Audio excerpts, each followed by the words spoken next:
This is Josiah Plays Tabletop Simulator Middara with Tim. We're ready to jump back into this here. We had just defeated Aisling and caused her to fall in a pit. Defeated by moving into a dangerous terrain space, which means we continue to sickening fall instead of the one you go to if you defeat her normally. We had gained XP for that.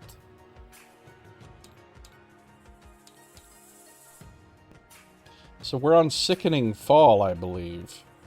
Yep. Okay, just a second.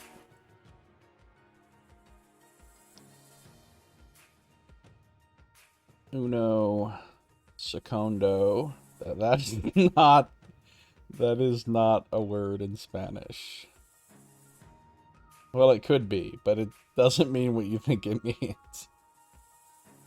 What was I looking for? On the the music player thing. To play the Sickening Fall. Aisling stumbled and went tumbling over the edge of the cliffs along with the hegemonics. "Patrick!" she yelled, reaching out in a desperate attempt to be saved.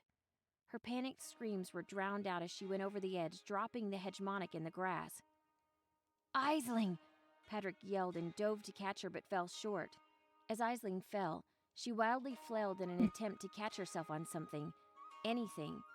Aisling's time ran short and she hit the rocks down below with a horrible wet sound. Patrick darted towards the cliffs and looked over the edge.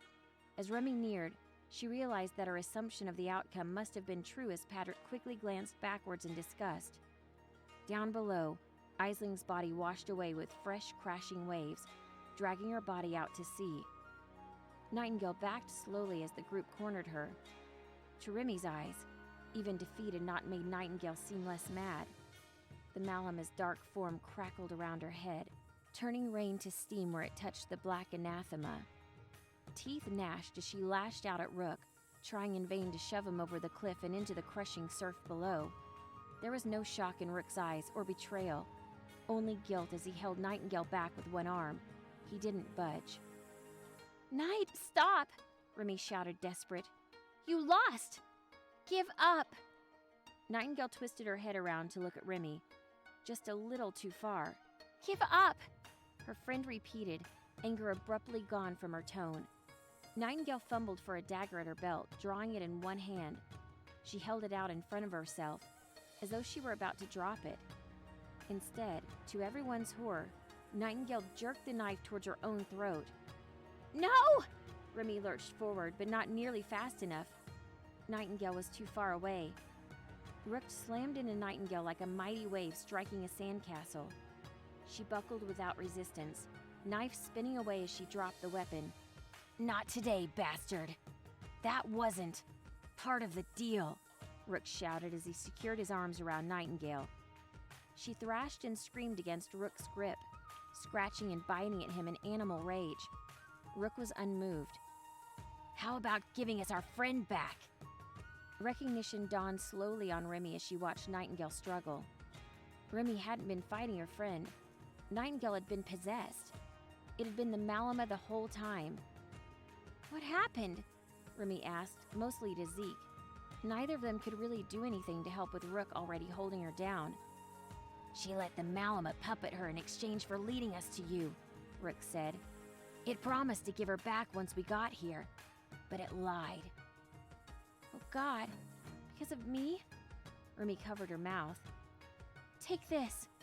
She slung the bundle of ledgers she found within the cave out towards Zeke, shaking off the worst of the water and blood. "Sure." Zeke packed them away without objection.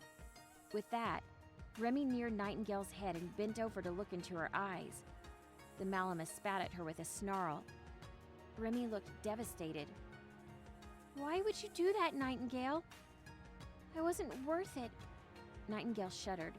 Suddenly she wasn't fighting Rook anymore.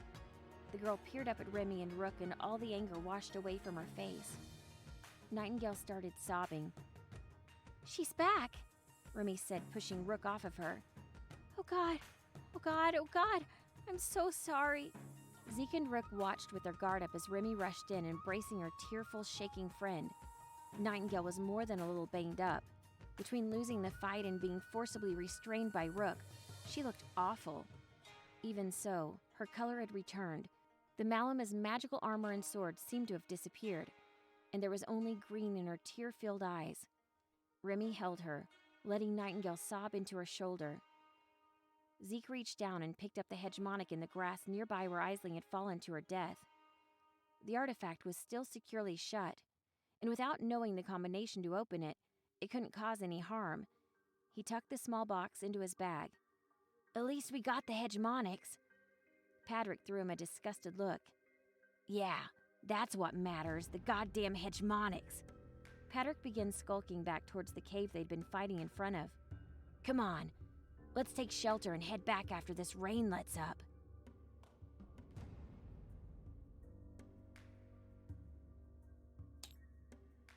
Oh, yeah. Everybody's really happy. Worked out great for everyone involved, I guess. Yep. Could not have gone better. This is what happens if you let Nightingale die. You lose the game. Skipping past a lot of stuff here. Get to formulating a plan.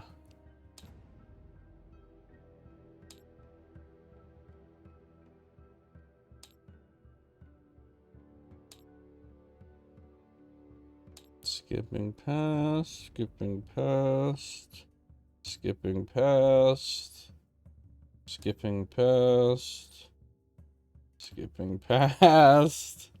Here we go. Formulating a plan. What do we got here? Are you ready? I'm ready. All right, good. Formulating a plan. Even after recovering enough to walk on her own, Nightingale was still pale and slow to move. She followed them back to the cave entrance, more out of rote than any recognition of where they were going. The rain had died down. The storm was finally blowing up the coast. It was barely a drizzle now, and a few stray rays of moonlight were finding their way through the clouds. Stupid, stupid. Patrick had a little fire going just inside the cave. He was complaining and seemed to waver between anger and misery at Aisling's death. I still don't understand why she couldn't listen to reason. Patrick was on his anger swing at the moment. What is done, Remy said. Her patience for his compassion for Aisling was running short. Let's try and focus on the problems we still need to solve. Remy pulled Zeke's spare jacket close against the chill of the cave. It was better than the shredded scraps she'd been dragged out in. It wasn't wing-friendly, so she wore it backwards to cover herself. At least it was far too big for her. It looked like it could almost be a dress. Those papers I found detail what we need to know about Theodosian. Yeah, Zeke muttered. He'd been looking through the papers for the last 20 minutes. Looks like that informant found what we needed after all. Good thing, too. Zeke glanced over towards Nightingale. She didn't notice. Nightingale was barely even awake, hunched beside the fire and leaning on Rook with a distant stare. Yeah? Rook sounded like he wanted to get up and look, but Nightingale was currently using him for support, preventing him from moving anywhere. What does it say? Zeke thumbed through a couple of pages before speaking up. Says that there's a Theodosian user traveling with a cult here in Alinea. Something called the Anointed? In either case, it says the mage was last seen in Hyde and caused some kind of trouble there recently. Hyde? Rook was trying to contain his excitement. That's nearby. Maybe a couple of days walk is all. We should probably leave Romstead tonight. Maybe make a quick trip back to Patrick's for our camping gear. Not quite, Remy sighed, looking out over the ocean. Look, I know my dad's crooked, but I should at least say goodbye. Plus, Grace is going to want to know what happened. Rook cocked an eyebrow. What if she tries to lock us up again? She won't, Patrick said. Her motives were selfish. She was worried about what Aisling might have done. She's dead now.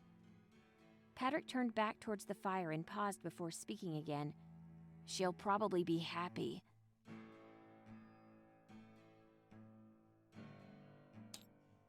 Victorious Isling, we didn't have to worry about this one because we didn't actually lose the fight, although we came close. Right. So we gotta go to Goodbye to Grace. Goodbye to Grace is back this way. Can I see it on the playlist? The only problem with this playlist thing is you can't actually read the whole titles of the... Yeah. I don't... Fuck. So basically, it's better to just go back through like this. Goodbye to Grace. No guards moved to stop them as they made their way across the drawbridge into Grace's palace. Here's hoping for no prison sentence in Grace's tower this time, eh? Zeke laughed. Remy found it hard to laugh at Zeke's joke, considering the circumstances. Nightingale seemed to be doing a little better either from the walk or just having a little more time to recover. I didn't get to see the tower, but you guys all saw my house. That doesn't seem fair, Remy said. Oh, it was fair. Zeke gestured up at one of the towers, crooked and covered with spikes. We had to climb down at night to escape. Only Nightingale had any fun. Yeah? A little color returned to her face. I remember that, she said dumbly, still a bit spaced out. The Duchess is waiting in her throne room, bellowed a guard as they reached the front doors. Fine, Zeke waved a dismissive hand. Take us there. She's the one we came to see anyway. My dad's place is next, assuming there's anything left of it. Remy sounded regretful. As it turned out, they wouldn't need to make a second trip. Malik was already there, bandaged and beaten but alive. There were half a dozen black-armored attendants, mixed fairly evenly into the city guard. Remy mused that they must be on high alert for Isling's next attack. Remy! Malik hobbled over to her as she entered, wrapping her up in a tremendous hug. At that moment, all Isling's claims about Malik seemed clear for the absurdity they really were. I'm so sorry, Remy. I had no idea she was going after you. After all the threat she'd made, Remy pulled away, resting a hand on his shoulder. Dad, relax. You did your best to protect me. It wasn't your fault. I wish I could believe that. He limped past her, facing her friends. Thank you all for what you've done. You've saved something far more precious to me than gold or secrets. He shook each of their hands in turn, though he hesitated a second with Nightingale. As if he expected bitterness from her, he was pleasantly surprised by her worn neutrality. Thank you for bringing my daughter back to me. The Black Hand will pay its debt to you, Nightingale. On that, you have my word. Malik held out his hand towards Nightingale. She looked down at it, unsure what she was seeing. In the palm of his hand, Malik had a black ticket. On its face, a strange orange symbol glowed, the symbol of the Black Hand. Nightingale didn't want to be rude and reached out, tucking the object away. Thanks? She questioned, Hey, Cuddly Panda, how you doing? Welcome. not sure what the ticket would be used for. Zeke was first to escape from Malik's gratitude, making his way to Grace's throne. Romstead's Duchess hadn't moved during the display and sat with arms folded. Well? She's dead. Zeke dropped his pack unceremoniously from his shoulders, rummaging around in it. A few seconds later, he lifted the hegemonics high with one hand for her to see. We tracked her down. Saved Remy. But Isling? Zeke shivered. Remy echoed the movement, remembering the look on Isling's face before she died. She was killed by her body. It's gone. There wasn't anything left to bring back. Grace beamed down at them from her throne, all suspicion and anger gone. Really? Zeke looked down, expecting to be scolded. You're sure? Grace raised an eyebrow. Zeke frowned and nodded. I'm sorry, cousin. We wanted to bring her back alive, but... That's wonderful, Grace said, slapping her hands together with a smile. What? Zeke stammered, looking up at her confused. They'd done poorly. Someone died. They even snuck out of her tower against her will. Wasn't she pissed? You're all far less incompetent than you look. She stuck out her hand, then expectant. My property? Zeke stood dumbfounded for a full second or two before handing the hegemonics over to her. Grace took the box, twisting it once to test that it still worked. The colors changed just as they always did, and she tossed it casually through the air to Malik. He caught it, handing it in turn to one of his black armored guards. It vanished under a robe, and Remy hoped she would never see it again. We're leaving, Zeke called, before nightfall. Grace was almost instantly back to being bored. Fascinating, she waved dismissively. Safe travels then, cousin. You're not mad? Nightingale sounded almost like herself again, or at least close. After we broke out last night? Grace turned, looking them all over. After what you've done for me, we're square. So long as we agree for the mutual benefit of all concerned to keep quiet about these last few days. I figure you don't mention this whole fiasco next time you see Balthazar. And I forget that I even knew you were here. If backed into a corner by Balthazar or any other arson, I'll have to say you escaped my tower. Which is true, Grace said with a wave of her finger. Sound fair? Yeah. Zeke sounded more bitter than pleased. Sounds fair. Goodbye then, cousin. Grace waved from her throne as they walked away. Don't die out there. A few decades from now and you might even be useful. Before turning to leave, Remy hugged her father again. Thanks, Dad. So you're leaving then? To help Nightingale? Malik sighed. I have to. She's done a lot for me. She's my friend, Dad. Even if you don't get along with her family. Remy smiled at Malik. We're going to make one last stop at Patrick's Dragon Arms for some gear. Then, the road. Malik nodded. Make sure you get your gear back at home before departing. Right. Until next time. Remy waved and skipped to join her departed friends.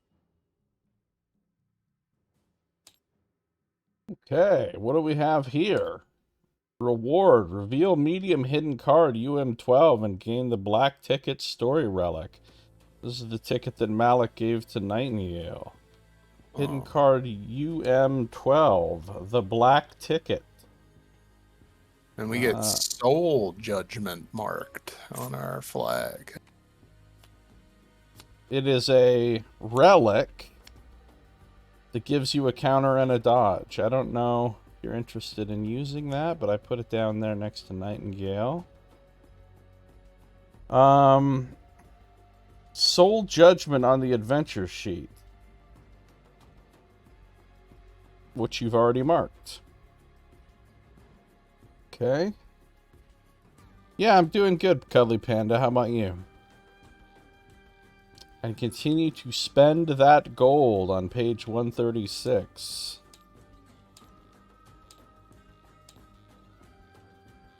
Spend that gold. Where is that? Spend that gold. You guys, wait out here. I'll be right back. Remy strode up to her mansion doors, walking faster and faster with the prospect of getting her gear back. The palatial estate was still in ruins, and there was no door to knock on as she made her way up. A few flat boards had been erected in the interim, screening off the interior from the street as best they could. Good to see you, Mistress Remy. Mia bowed to Remy as she made her way to the room. I'm delighted to see you're home safe. Not staying, Remy called. I might be back, but not for a little while yet. She lowered her voice as she pushed through the door. I still have a friend to save.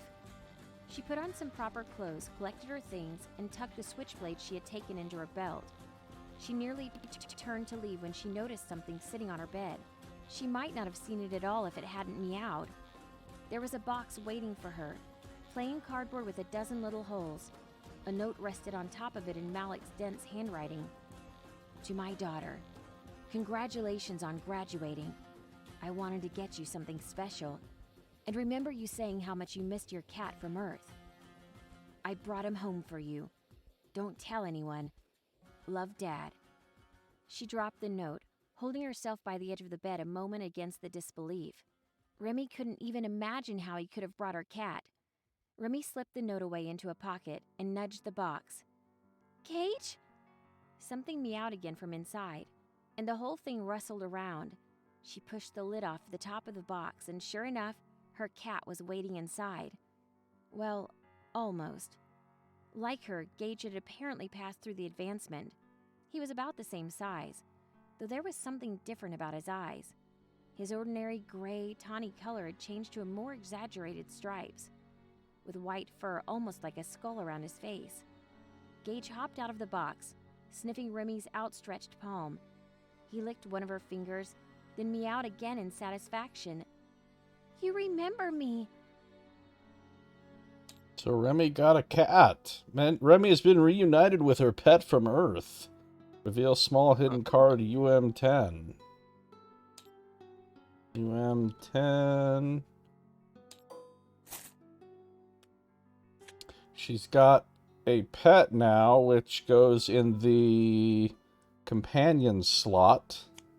Everyone has a companion slot. That pet was already featured on her art before, but now it's actually here.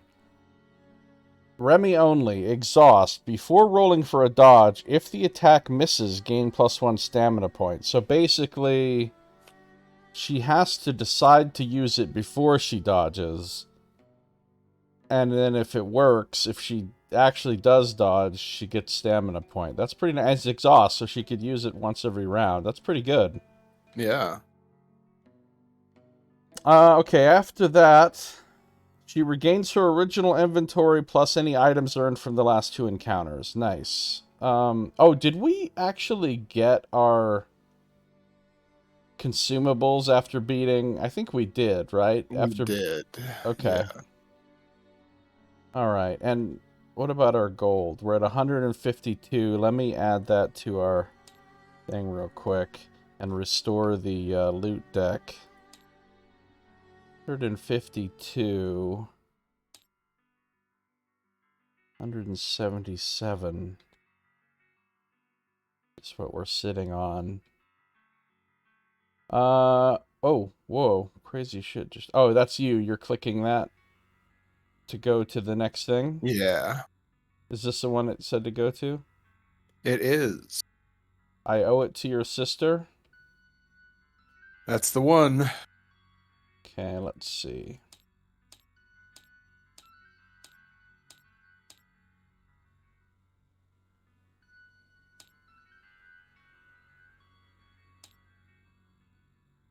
There it is. I owe it to your sister.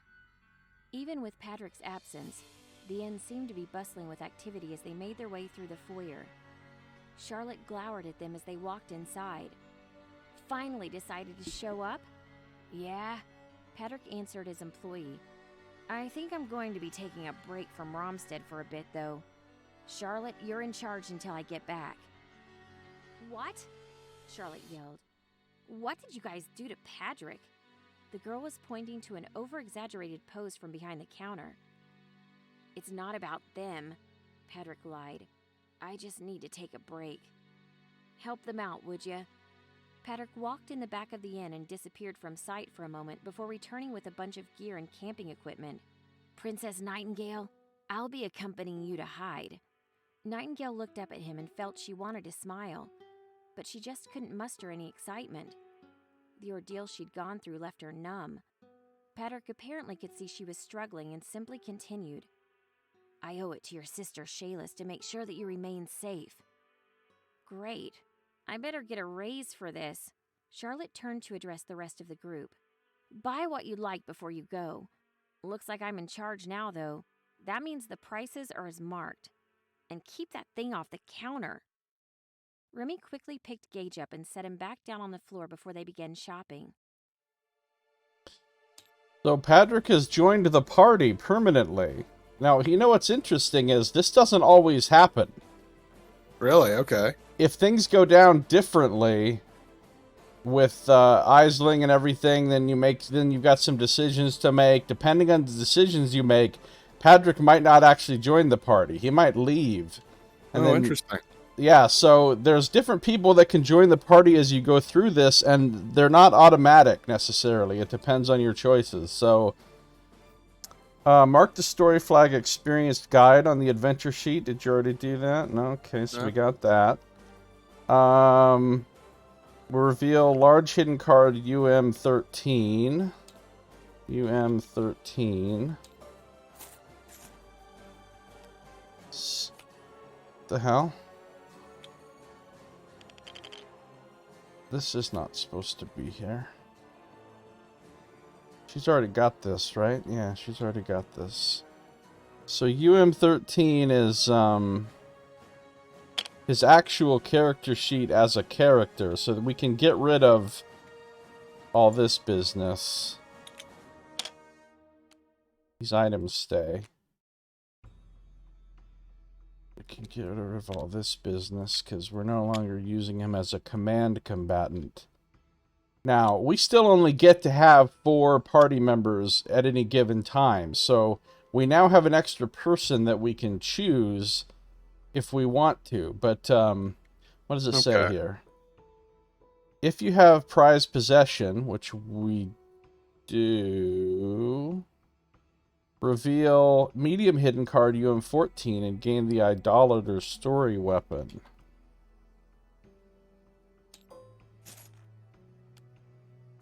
So this is the actual weapon card for his shotgun. Padrick only, it says. It rolls 2 green and a black. That's pretty good. It is pretty good. For each range greater than 1, your attack roll is reduced by 1.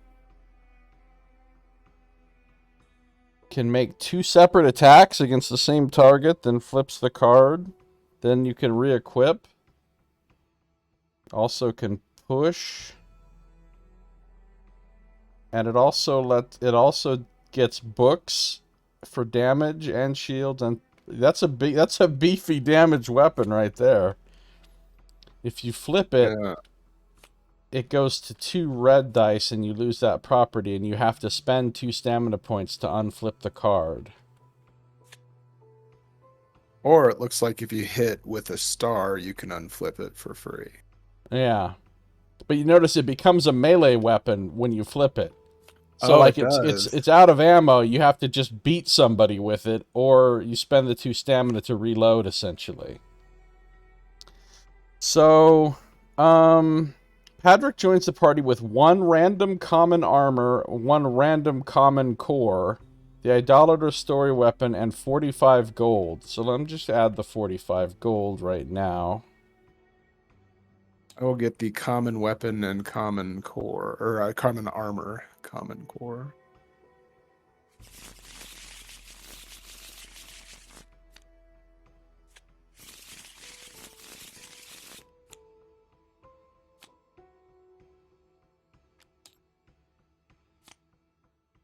What do we get? We got an aligning machine and a perpetrator's cat suit. Interesting fashion choice there, Padrick. Yeah. Then he gains XP equal to the total XP earned by the party so far. So the thing is, in this, when we get extra party members, we have to set them up completely right away, because the reason is we never know when the story is going to make us use these characters. Like, at any given time, a certain character might become unavailable, and then we have to use one of the other ones or whatever. So we got to set everything up for him ready to use, even if we're not going to use him right away. And of course, you might want to use him right away, but that means we got to pick all his disciplines, we got to get him geared out and everything. So all that's done. Record all this information on the adventure sheet. May choose to play as Padrick using adventure card. Players are still limited to 4 adventures in the active group. So we add him to this list here too. Padrick. He gets XP equal to all the XP that we've earned. How much have we earned?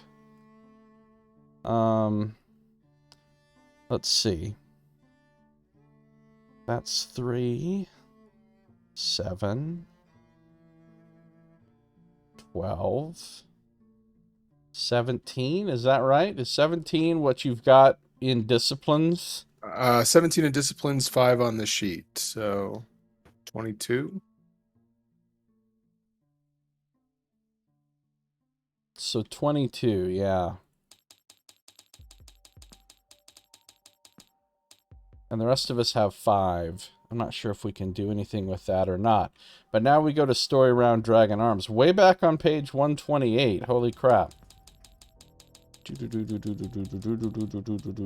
Went too far. So we're back here. We can shop and train. We can attempt the 2 skull bounty, or we can venture forth to... I think this is the end of Act 2, or Chapter 2, once we leave here. So, yeah, we've got some options of what we can do here. Can we get anything? Is there anything we want to get for any of our other characters for 5 XP? No, I don't think we can. I think you're right, because At least 3, 4, 5, yeah, 6 for another level 2, or 6 for another level 1 on my characters at least. same. Because what do you have? At least 3 level 1s and 1 level 2 on everybody, at least? Yeah, that's, yep. Or Rook? Is Rook just nothing but level 1s so far? No, He's got proof of divinity. Okay. Yeah. So, yeah, we can't get anything for them, but we do have to get a bunch of crap for Padrick. Let's see what he... Do you think you're interested in replacing one of your characters you've been using with Padrick? No. Or not? Yeah, I'm not either, really. But we'll have him in reserve anyway. Yeah. Oh, this card is... I'm looking at the wrong card. That card is out of here. This card is in here. These cards are in here. What's he got? He's always has the right tool. Passive, to be honest. What? That's not a bad passive ability. When he uses a consumable, he makes a lore check. And if it succeeds, instead of discarding, you move it to the stash. Yeah, that's pretty good, but we seem to be pretty... We have a pretty good consumable engine going. True. You'd have to roll a 7 or better on 2 purple, which is probably about an average roll, I guess.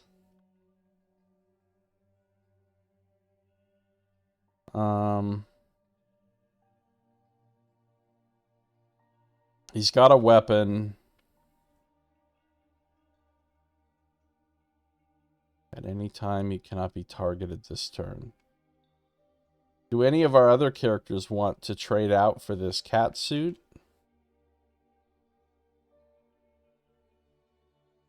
No. What is her armor? Impossible to determine because it's apparently buried under infinite things. Oh, she's got a hoodie of deflection. Yeah, I don't think she wants to trade out for that. Same with the aligning machine. Probably not. Yeah. Does anybody want to use the black ticket? I don't think so. I mean, that's a pretty nice... Either a dodge or an exhaust every round is not a bad item. I just... Rook doesn't need counters or dodges, really. Yeah. And for Nightingale, I feel like it's a waste of a relic slot. Zeke might use it instead of the Venom, since we're probably going to eventually turn the Venom in. Oh, yeah. For an upgrade. How many dodges does Zeke have already? He's only got 1, I think. So I think Zeke will use the black ticket.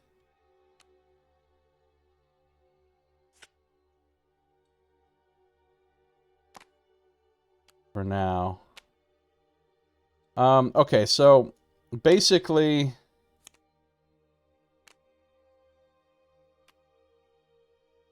With Padrick here... We got to decide what we're going to, like, get for him.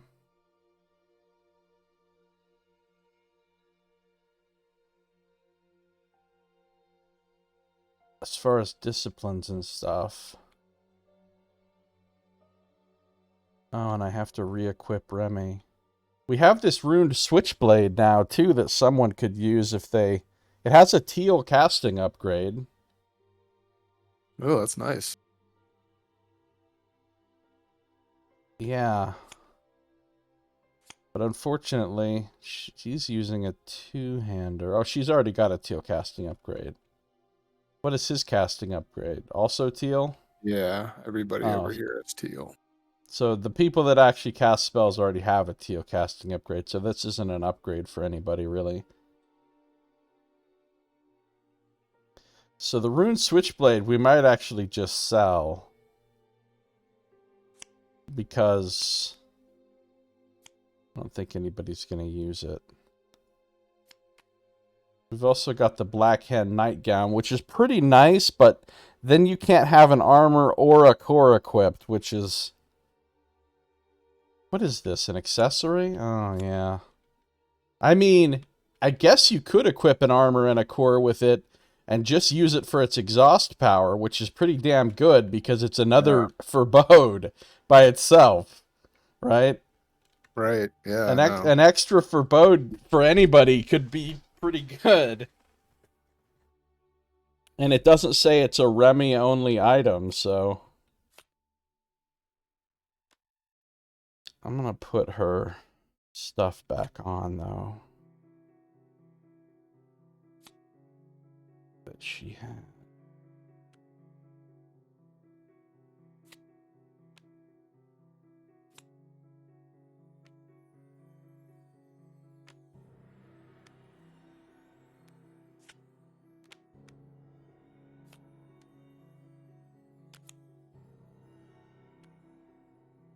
You know, if you don't think you like it, I would take that Black Hand Nightgown for Nightingale to use as her alternate instead of the healing bodysuit thing.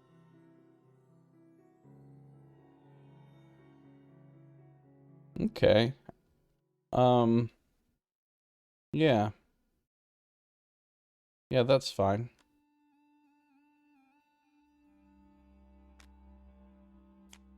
How many fucking weapons does she have? She has a lot of weapons.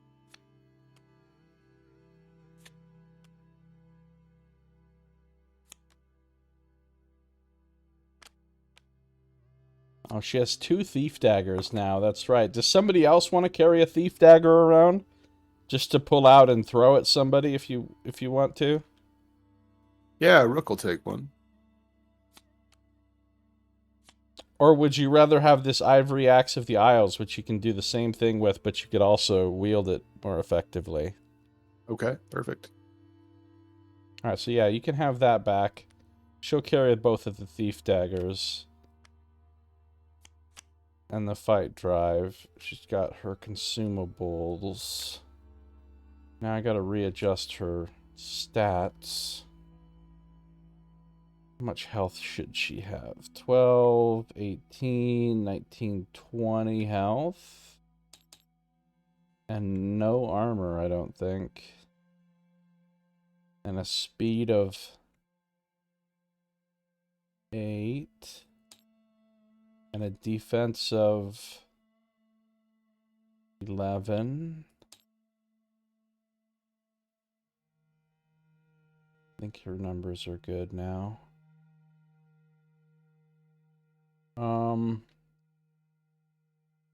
So, yeah, I kind of see setting up Padrick as sort of a purple deck kind of guy with some of the same abilities he had before, like From the Shadows and Down the Masses, and those are all purple deck abilities. So if we give him... We basically kind of set him up with the abilities that he already had. He would have... Down the Masses. He would have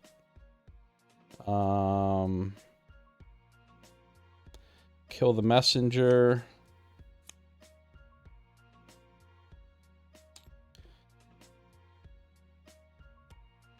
He would have like the shadows.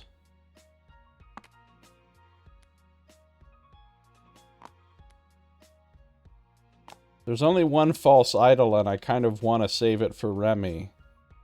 So I don't want to give that to him. Wait, is there more than one? No, there's only one. He could get a quick blow.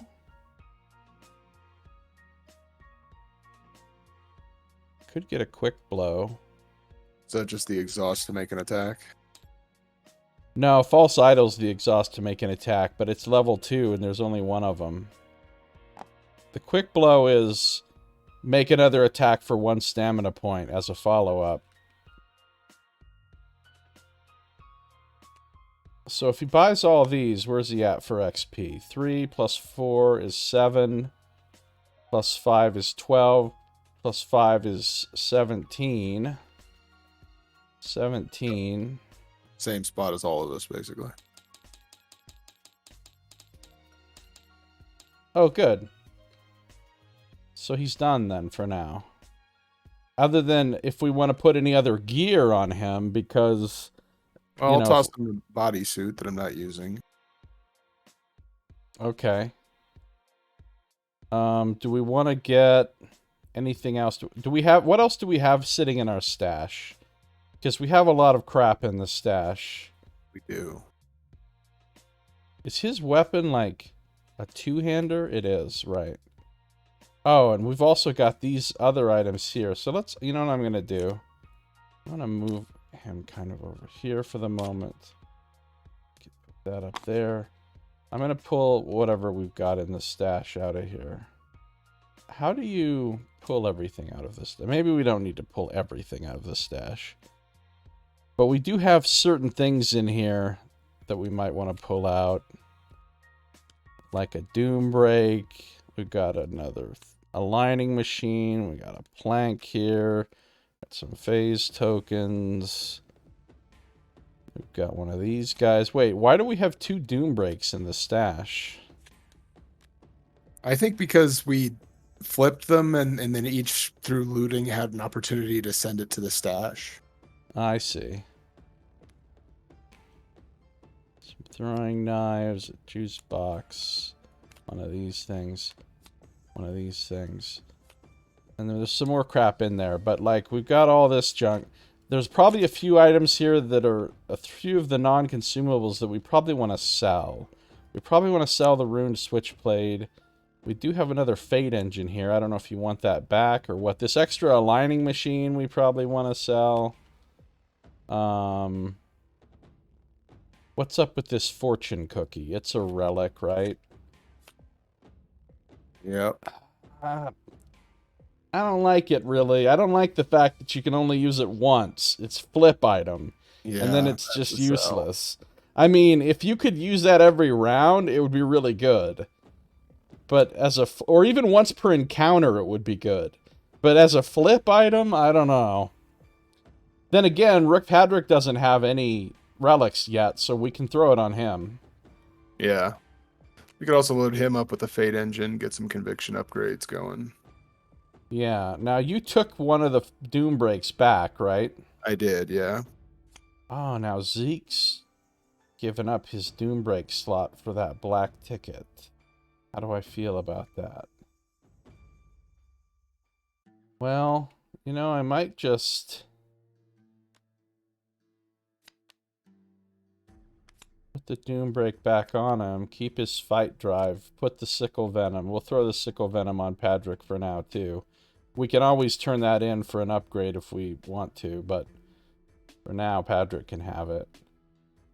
And then these 2 things we're going to sell. Oh, yeah, we got a pager here. Does somebody want that pager back and a plank? Got a plank and a pager on Rook. I think actually my items are pretty good on both of my people. Okay. I think Zeke will get rid of this hyper energy potion for now. And take that pager instead. Hyper energy. And she's got what? 2 thief daggers and a fight drive. She's got a hyper energy, a bottle blessing, and another hyper energy. Is that what she wants to have?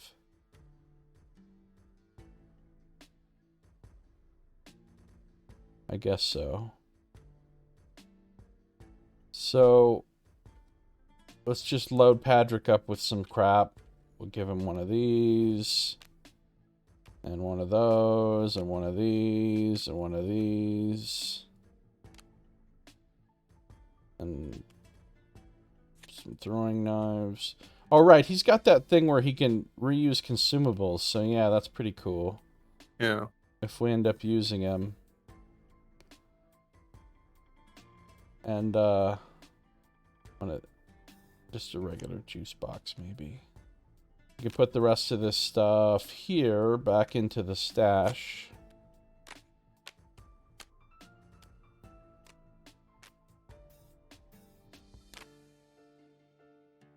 So we have a lot of consumables in the stash.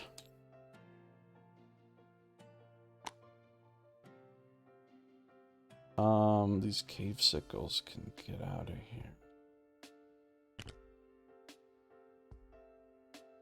So we're selling these 2 and getting a little gold. Yeah, I gotta figure out how much those are worth. And all this Patrick stuff, just gonna take all of his cards and just kind of like heap them on top of his character card and just kind of set them to the side over here. Now, does every adventurer gain experience as we're going along here? Yes, everybody gains experience at the same rate, so he will not fall behind on experience. Okay. So I'm just going to put him in this sort of area over here, and when we need him, we can pull him out. Oh, and there's his figure. Which means all of this business... No, some of that is Zeke's stuff. This business and these dodge tokens.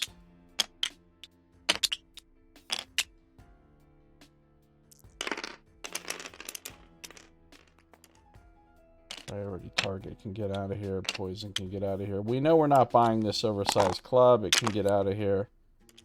Actually, it goes somewhere specific. I think there's... goes up here with these things we can never get again. All this stuff can go. So how do we clear? We clear by clicking clear. Patrick's command card is still here. Whatever, I'll just throw it in the pile with the other command cards here. Okay, so now we can talk about if we want to buy anything else at all for any of our characters. I would say we should probably save our gold because we're probably coming up on the next tier of items pretty soon. I would imagine so, yeah.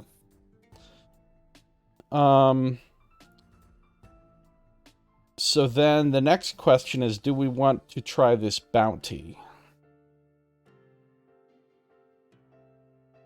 I mean, yeah.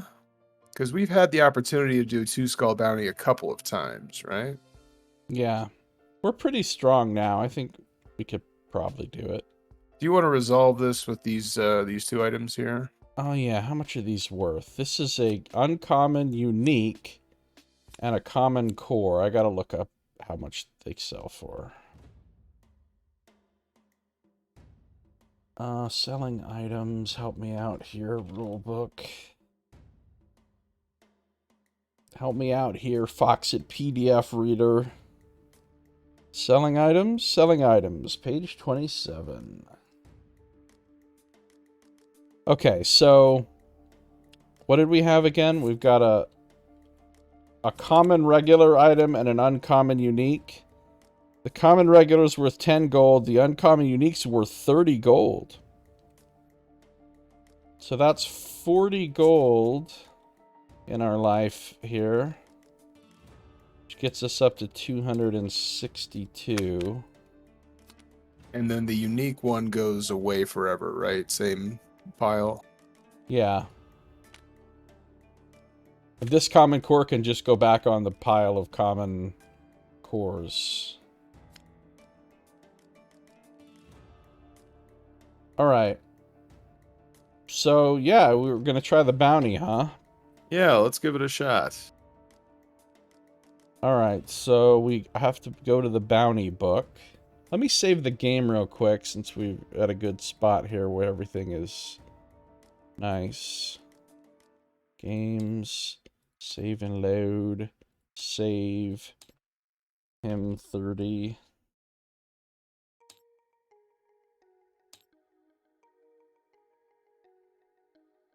Bounty book. The Blighted Terror.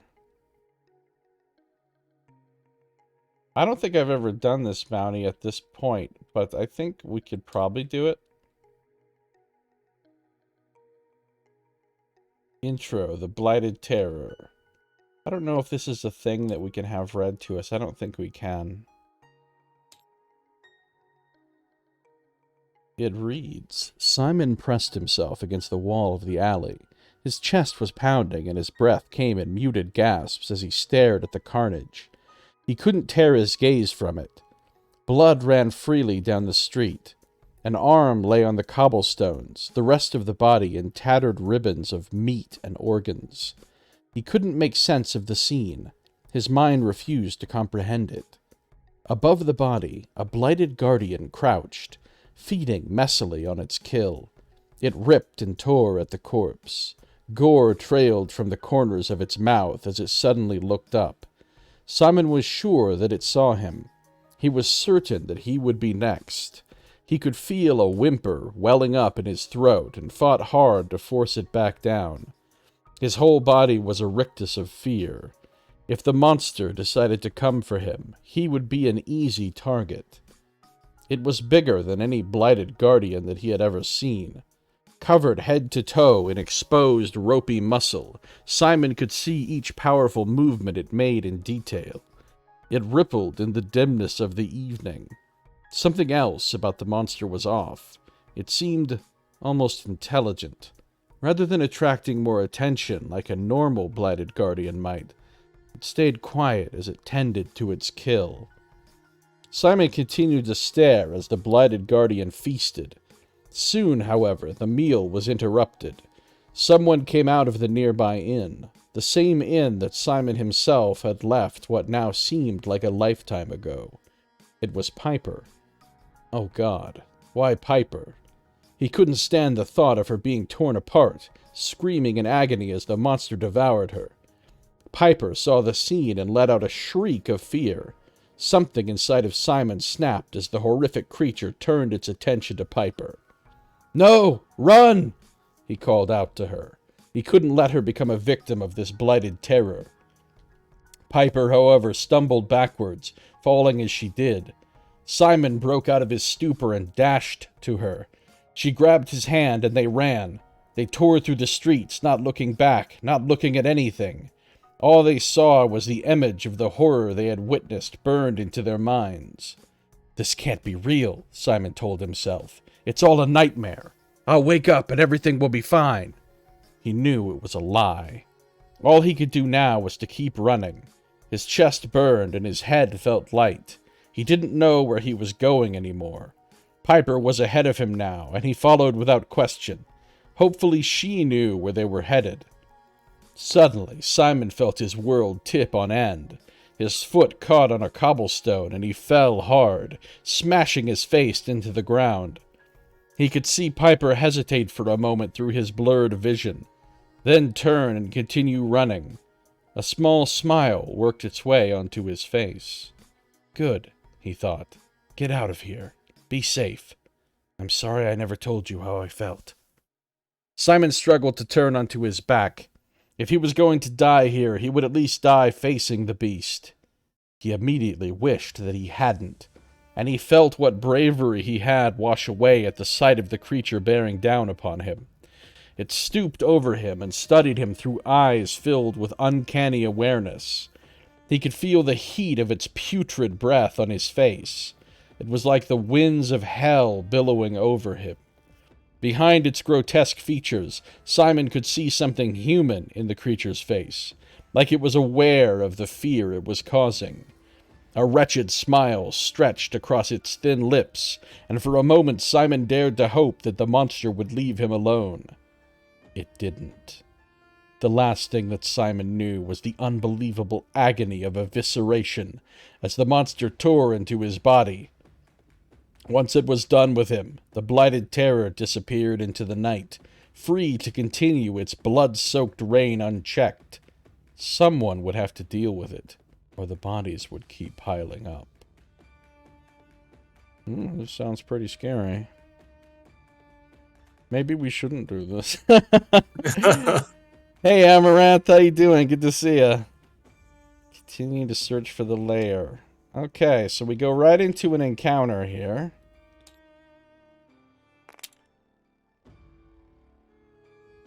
We got search for the lair. Let's take a look.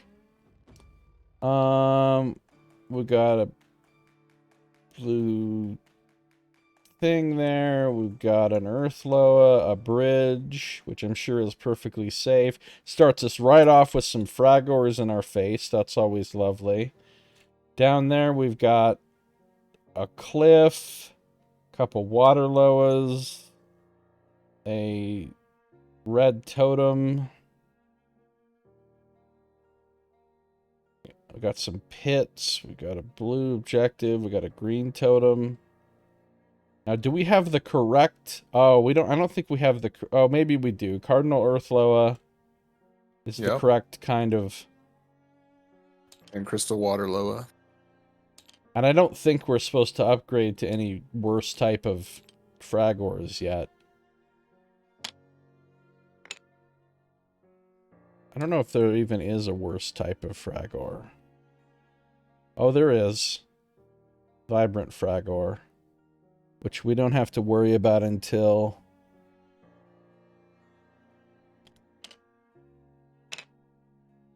Loot level is uncommon or greater, or 3 skull bounty quests. So yeah, we don't have to worry about that.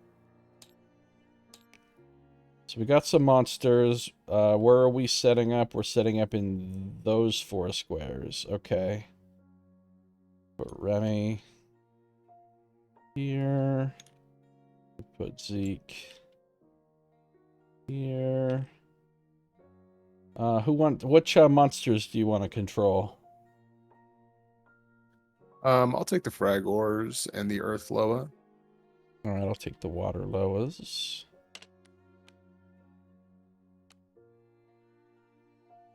I unlock those if you want to move them around. You finally Googled Utnapishtim, and I think it's an awesome story. Yeah, the Epic of Gilgamesh.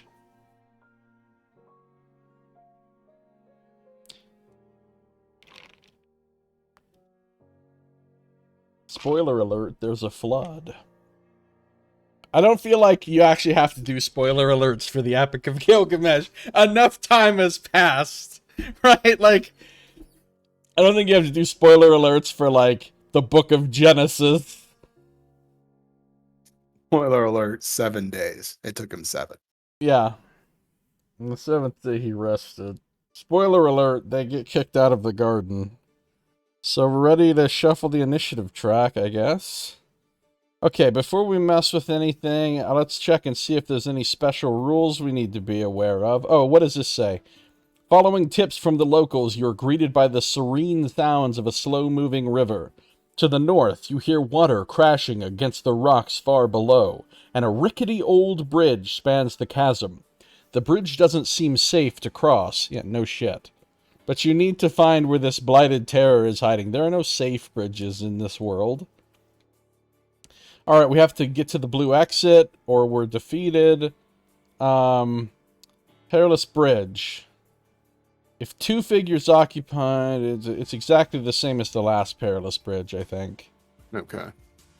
Basically, if we only keep 1 person on the bridge at a time, it's fine. Oh, but we might be able to lure those fragors onto the bridge. Maybe. Oh, no, the fragors are already past the bridge. I'm dumb. Okay, we've also got some slippery rocks. Tile UM55, which is the same slippery rocks. Wait, tile UM55, which one is that? That's where we're starting. Oh, it's those slippery rocks. Yeah, I think those work exactly the same as they always do. If you end your movement on or leave one of those spaces, you have to make an agility 10 check or you fall in the river like a chump. The current is going north and will take you off the cliff there, so you're going to be careful with that current. It's a slow current, moves you one space. And then we've got, if you enter in a space adjacent to the blue objective, which is down here, we enter a space adjacent to it, we read it. And then we've got 3 different totems on the map. This one is blocked by these rocks right here. Well, and also this, you can't draw a line of sight across, you know, non-tile space. So Okay. that one's not going to come into play until we get to about here, right before the bridge. Oh, wait, no, these are rocks too. So it's not going to come into play until we get all the way down here somewhere. The red one is not going to come into play until we get across the bridge. And the blue one, though... I think we got obstructing in front of the blue one. Oh, that is obstructing, yeah. So that one will only come into play once we move over here, or if we move, you know, down here somewhere. Probably red first, and it's what I'm seeing. Yeah, looks like red will be the first one that opens up, so... So what's going on, Amaranth? How you doing? So, yeah, I think we've got it all figured out here. What are we doing? What are we doing? Who goes first? Remy, huh? Looks like. Okay, well, we've got Fragors, and they suck, so... 12 hit points each, huh? I've now forgotten how to play Remy properly, since it's been so long since Remy, with all of her equipment, has even been in the group. Oh god, the Earthlow is going to start giving shields, barriers to all the Fragors. What a dick. When does the... Let me look at the initiative order. So the Earthlow is going to go next. Then Zeke, then Fragor, then Water, then Rook. Ah, great. So... Remy's going to be everybody's target. Okay, that's fine. We could page her up Rook. Yeah. Not sure if worth, though. I think we're going to have a few encounters in a row here that get progressively harder before we get out of this thing, so... We should probably just save stuff like that for now. I mean, we are going to get 2 things back at the end of every encounter, so if we use the pager, we can get it back. That's true. But I think it's better for Rook to go after Zeke so that he can get barrier so that he can one-shot Fragors. Right? Yeah, that's a good call. If he's only doing 10 damage, he can't one-shot them. So if Zeke goes before him, that's actually a good thing.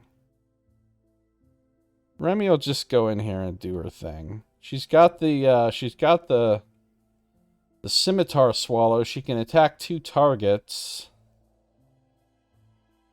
Sorry, I just haven't played Remy in a bit with all her stuff, so take your time. Looking to see what she's working with.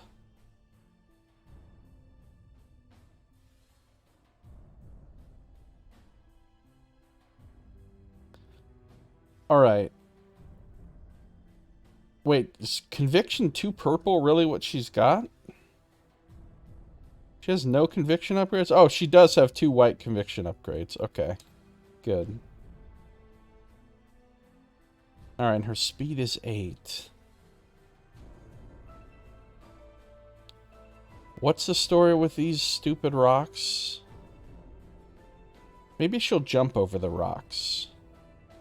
It's only a maybe it's only a 12 difficulty to jump over the rocks, right? On agility, yeah. And her agility is 6. And Rook could lend you his strength. Oh shit, yeah. So what's that? That's like a plus 12 right out the gate, right? Yeah.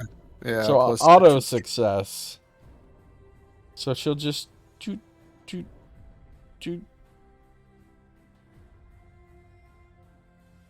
doot doot.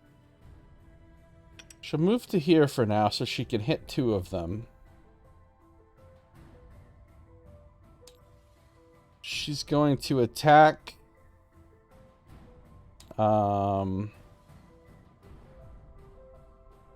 she's going to attack number 2 first, the purple guy. Okay. And she's rolling 2 teal. Defense of 11. Defense of 11. Really? They have 11? That's high. Yeah, it is. What assholes. Okay. Well, she rolled pretty good. She got a 13. She's a hit of 2. 3, 4, 5. She could use this to convert books to damage. So a hit of 2, 3, 4, 5, 6, 7. That's a hit of 7. A hit of 8 with Hammerhelm. So she's sitting on 8. 8 damage to number 2. Yeah, she doesn't have a stamina point to do that other special ability. So I think 8 is just where we're at. All right, no armor, so it's taking the full 8. Then she can exhaust the Scimitar Swallow to make a free attack against the other one, who unfortunately is in green terrain. So it effectively has a defense of 12. Oh, but look at that roll! So that's a hit of 6, 7, 8, 9, 10, 11, 12, 13, 14. That's a one-shot! Very nice. And then she's going to go ahead and use Quickened Eye right now to try to finish off the one that she wounded. Then it'll just leave one for Rook to kill. Or, well, whoever. So with Quickened Eye, she can make another attack. She hasn't even used her Hammerhelm reroll or her Forebode yet, so she's feeling good. Alright, 10 isn't great, so let's start with Hammerhelm. I can reroll any dice in my pool. Do I want to reroll the 6? I don't really want to reroll the 6. I'll just reroll the 4. Okay, well, that makes it a bare hit, which would do 3 damage, which isn't enough, right? Yeah, it would be down to 1. So what I really want to do then is use Forebode to roll this again. That was a Zeke reroll right there. Oh no. I mean, she does have enchanted piercings. She does have enchanted piercings. No, it's just getting worse and worse. Why? Why? Well, I can hit you with the per encounter reroll over No, here. at this point, we've dumped too much into this. Okay. We've dumped too many resources into this. I feel bad. Okay, she's done. She's hanging her head in shame. So at the end of the day, we didn't even get the 3 damage, right? No, we got no damage. But that's okay. That 4 hit points that he has, somebody else can take that off. I probably shouldn't have used all that shit, but whatever. Pull the Zeke. You're doing all right? You're looking for a game to play, not sure what you're in the mood for, though? That's a good question, Amaranth. Hope you find something. Earthloa, huh? Cardinal Earthloa coming online and just moving towards the nearest opponent.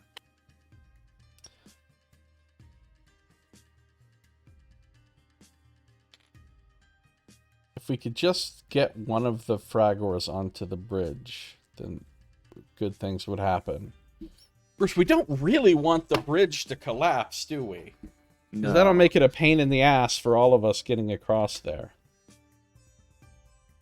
I mean, we've got a plank. We could probably figure something out, but yeah. It's just... So all it did was move? Yep, that's all the Earthlow is doing. All right, we're up to Zeke. All right, Zeke is gonna get his heal tokens out. He's gonna give barrier and intervention to Rook. Right. Then he's gonna try to do the 4 damage to that one guy to take him out, leaving just one Fragor left. So where is he? He's down here? He's got a shitty shot right now. 1, 2, 3, 4, 5, 6, 7. He's still shooting through green terrain, though. 1. No, he didn't want to walk on those rocks. 1, 2, 3, 4, 5, 6. He could move to here. Alright, he's going to move to there. And he's going to shoot the crossbow at the guy. At the purple Fragor. So he's rolling teal-orange. What kind of dice are these? Oh! It's pretty good. Pretty not bad. I think it's enough to kill it without even doing any tricks, because... Yeah, it is, because he gets +3 damage just from the barbed arrows, plus that star and everything, so that's a kill. Nice. Oh, hey, Dennis. Hey, what's up, Dennis? How you doing? Welcome. Ordered Taco Bell. What'd you get? Taco Bell's kind of hit or miss for me. I got bad food poisoning from Taco Bell once, so I'm always a little nervous about... I don't really get Taco Bell very often. Just once in a great while, I have a hankering for chalupas. Alright, well, it's the Fragor's turn. All right, well, just the one Fragor left. So, is there an opponent adjacent? No. Is there an opponent within range 6? Yes. Make a range 6 attack against the farthest opponent within range. Keep in mind that allies block line of sight. So, like, Okay, it literally so- can't hit Nightingale and Rook. All right, so we're going against Zeke here with a range 6 attack. Can it even hit Zeke? I'm not sure. What the hell happened to my... Yeah, I'm thinking yes. Unless her wing blocks line of sight. Yeah, I think it's good. I think it's good to hit Zeke. So he's going to dodge. Using Okay. the HOD. He'll be sitting on a defense of 15. Okay, so that's a miss. Counter. All right. Countering, countering, countering. It's pretty good. Does he have a clean shot? He must have a clean shot if the Fragor had a clean shot. Yeah. So, you got a 13. That's a hit of 2, 3, 4, 5, 6, 7. That's Ooh. 7 coming back. 7, okay. Well, then, place a random bulb token on or adjacent to the target so that it is adjacent to as many opponents as possible, but not on another bulb token. So, I Okay. think, that's going there. Yeah, that's obnoxious. Okay, what else does Continue it have? down. Can it move adjacent to an opponent? It sure can. Then move to be adjacent to as many opponents as possible. The great thing about that is it's going to provoke a break attack. Yeah. Because it's trying to move to be next to both of them, right? Right, and it can occupy the same space as the bulb. Yeah, it can. Okay, so break attack from Remy. Hopefully this will just finish it off. She doesn't have any rerolls. she killed it, though, probably, because she hit for 1, 2, 3, 4, 5, 6 damage. Yep, that does it. Sweet.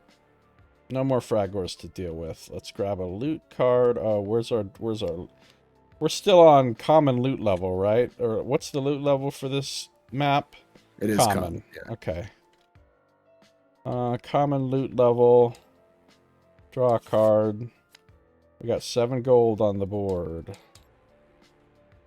Taco and Nacho Supreme combo with Mountain Dew. Oh man, that's some straight up gamer food right there. Not even messing around. Do they have those tacos that are made out of like Doritos where you live? Because those are pretty good.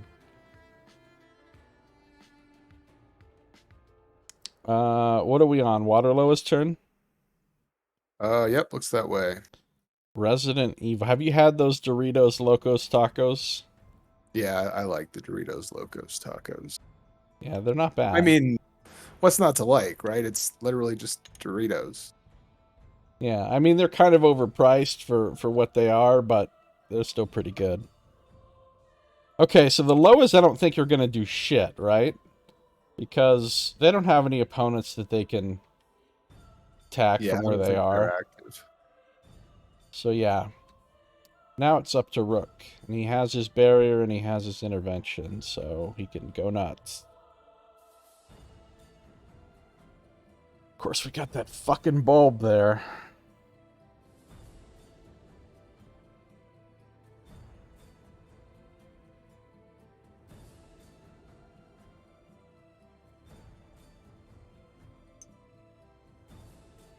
Rook can get to here. Without passing the bulb? Yeah. Okay, that's good. Then we are going to get some courage onto Remy. Sweet. Courage for Remy. Courage stifle this Cardinal Earth Loa.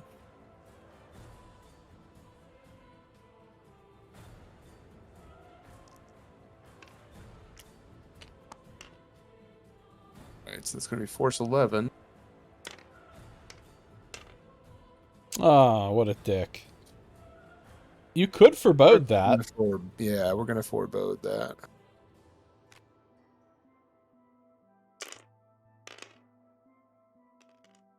It still rolls an 11. Okay. Thanks for Bode. What an asshole. We're going to go ahead and then exhaust the Doom Break. Oh, I completely forgot about Zeke's Doom Break.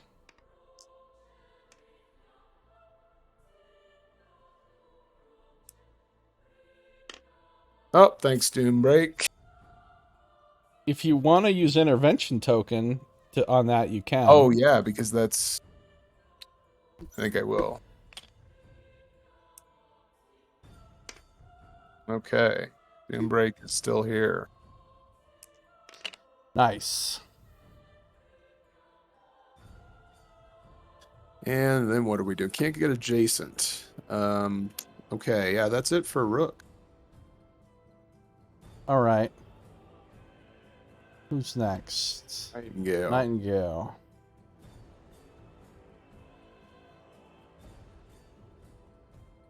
Do my allies block my line of sight? No. Only your enemies block line of sight to other enemies. Allies give you the -1 to hit, but that doesn't apply to spells. So the bulb could be blocking me here. No, the bulb doesn't count as a creature. It doesn't affect line of sight at all.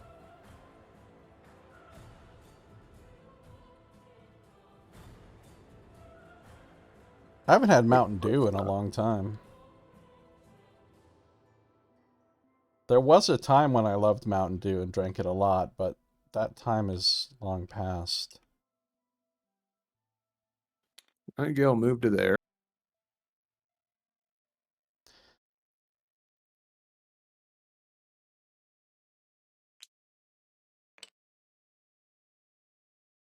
back when I lived in Littleton, there was a King Soopers a couple blocks down the street that sold these 3-liter bottles of this stuff called Citrus Drop, which was their version of Mountain Dew. And they sold those 3-liter bottles for like 69 cents. I used to go down there and get as many of those as I could fucking carry. Those good times. Alright, we're gonna take a point of damage here. And we're gonna get Rook hasted. Nice. Haste. Then she's gonna euthanize the Earthloa. Yeah, she is.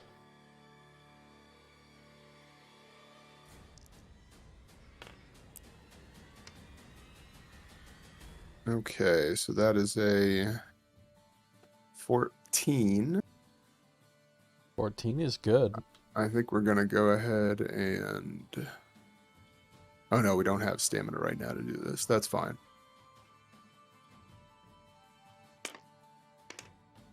Okay, so that's a hit. It's gonna be a hit for 6 damage. 6 magic damage. And then it's gonna be wilted. Wilt. And she's going to pop Ambitious, giving everybody a stamina.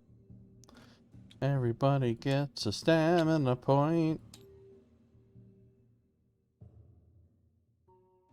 And she's going to euthanize him again. That is great. 10. Oh, but it's enough. Great. It's enough. So 6 more magic damage and condemned. Sweet.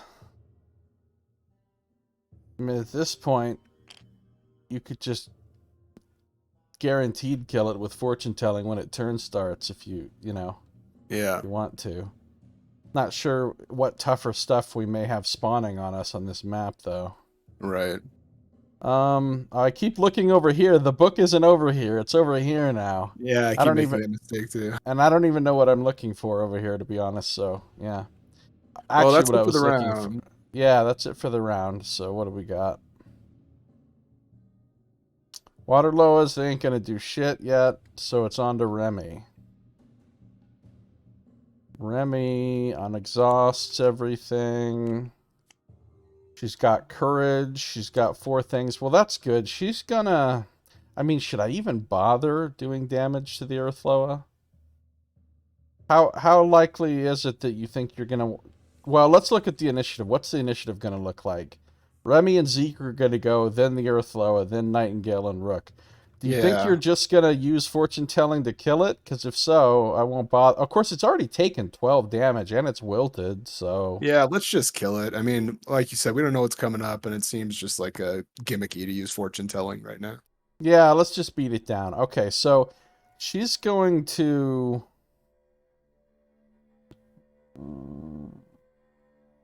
We're gonna have to go with this bulb. Oh, yeah, fuck. We don't know what she's going to do, because as soon as she moves, bad things are going to happen.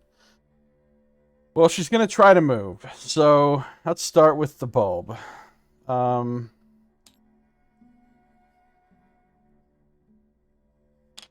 Inflict poison to both of them. That sucks. Oh.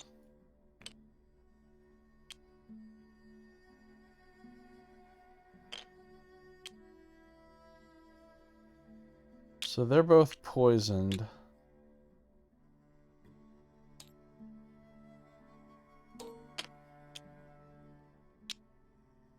But that doesn't stop her from acting, at least, which is good. And it's at least already past the status point of her turn. Mm-hmm. Yeah. So she'll move up to here. And she will... attack the Earthloa, empowering it. Because she has that extra stamina point. All right. Earthflow is a defense of 10. And it's not in difficult terrain, right? That's correct. It's Okay, not. I'm going to use Hammer Helm to reroll the 3. There we go. This will be a solid hit. So that's 15. That's a hit of 5. 6, 7, 8, 9, 10, 11, 12, 13, 14, 15, 16 without using books. Does that include courage? Oh, shit!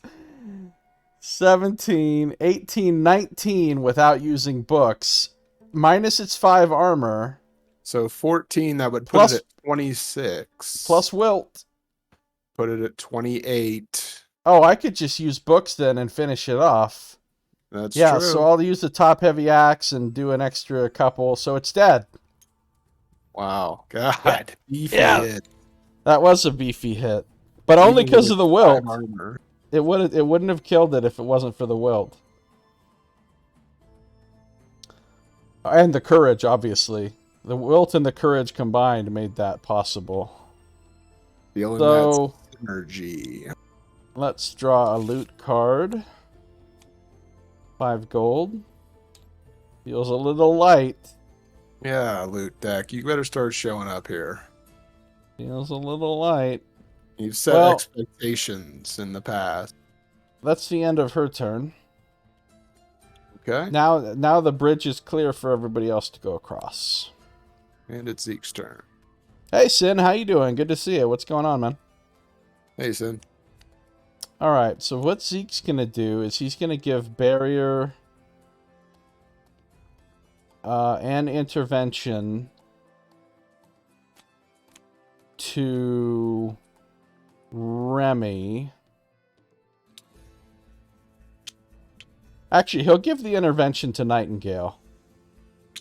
Oh, you've already probably got your own intervention token over there, don't you? I do. So he'll give barrier to Remy, but he'll give intervention to Nightingale. And then, look at his stamina. He's going to take some damage from poison right now. He's going to take 2 damage. He's got 1 magic balm. Don't you have a thing that removes... Yeah, Once Rook's got per- the magic bomb. Once per encounter, your exquisite pendant can remove a thing. Oh, yeah, there you go. So, yeah, Rook can get both of those lifted on his turn if need be. Well, Zeke will do 1, and then you could use the pendant for the other one. Okay. So since he's already taken his poison damage, he'll use the balm to remove Remy's thing. So no more poison on her. Then he's gonna... I guess he's just gonna move across the bridge.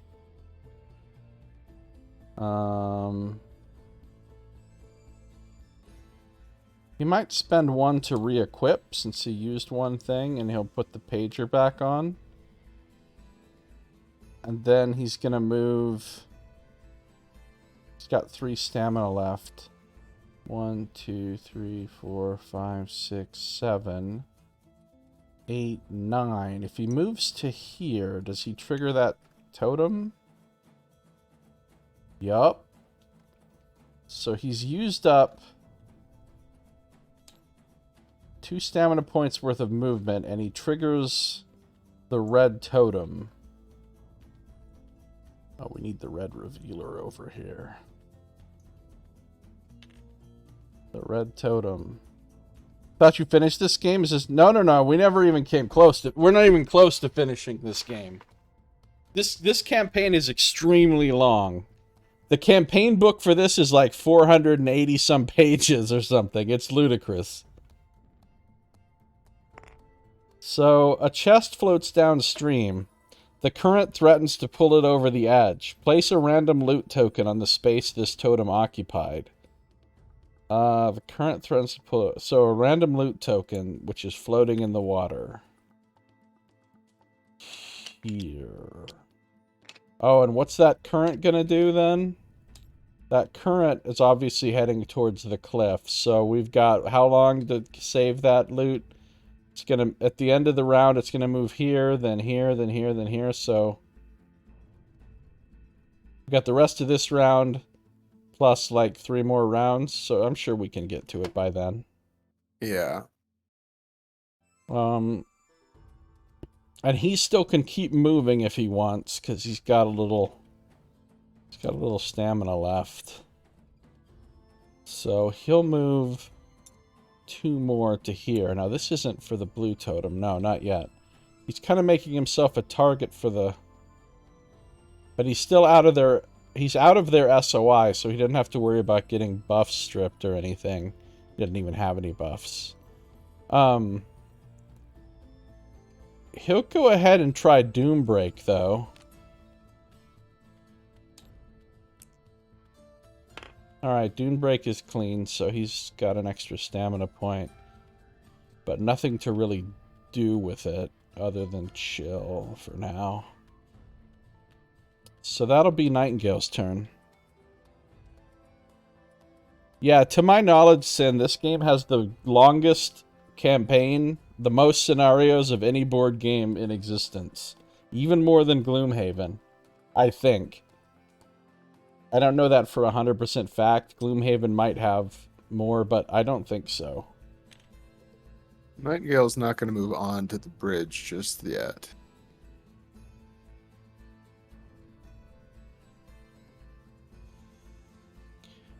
Okay. We're going to go ahead and get haste on Nightingale. Good call.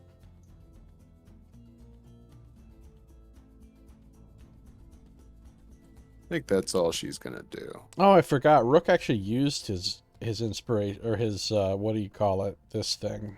Yeah. I should have given it to Rook again, but that's okay. Yeah, we'll be fine.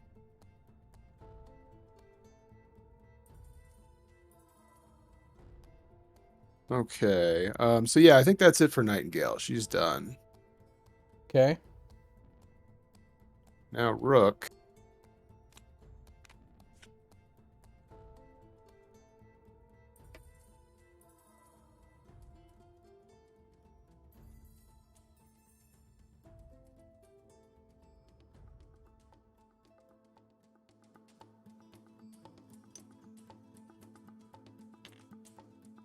I don't necessarily want to go charging in with him just yet.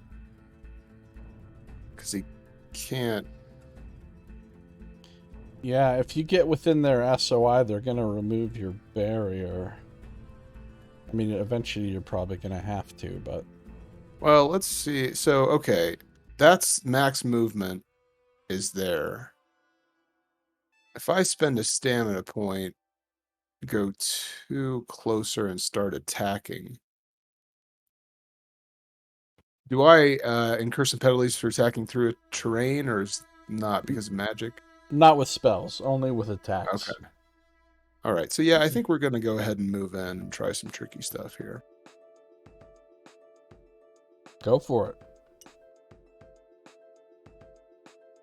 The stuff won't be tricky. I'm just going to courage stifle it a lot. That's some really tricky stuff. Before that, though, let's hand out a courage. Who needs a courage still? Zeke could use it. Zeke. Courage to Zeke. Okay.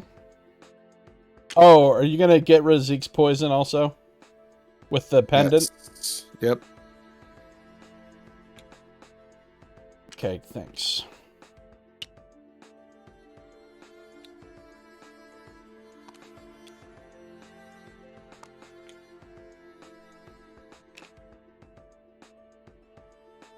Okay, so... Sorry, go ahead. Oh, I was just saying that pendant's a pretty good core. Yeah, I really like it, especially for somebody like Rook. Where it's nice to have some conviction, sort of backup things to do about that. All right, so we're going to Doom Break and get another stamina point.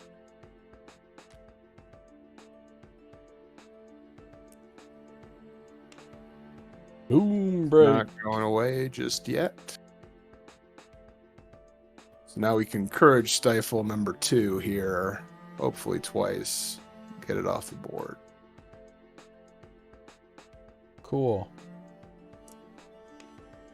Okay, first one's at an 11. What's a conviction? It's got 2 teal. Pretty good. Yeah. Ooh, not even close. Well, we'll forebode that. Reroll both of them? Yeah. Oh yeah, it worked. Okay, so 12 damage on the first one. Okay. And then gonna do the same thing over again. Perfect. Not great at all. A 9. Oof. Actually, You're gonna what? I think I'm gonna get the per encounter Ethereum Kotor reroll from Nightingale over to Rook for that. Is she able to do that? Yeah, he's within 6. Oh wait, but can she even see him?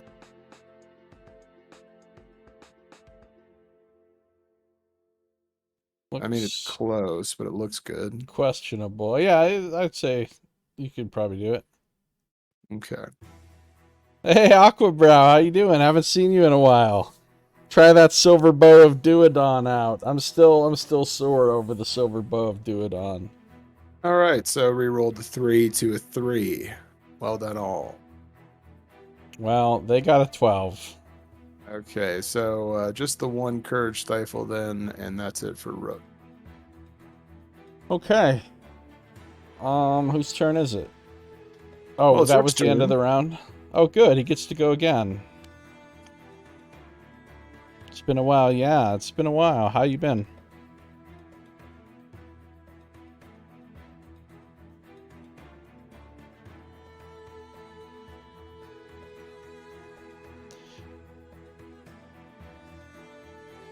Oh, they go next. So, yeah, if you polish this purple one off, Yeah. you don't have to worry about it going after you. All right, let's do it. Okay, not bad. 12. Over here, we've got 14. Re-rolling that. Can I forebode that shit? Yeah. 11! That's good enough. That's a kill. Loot.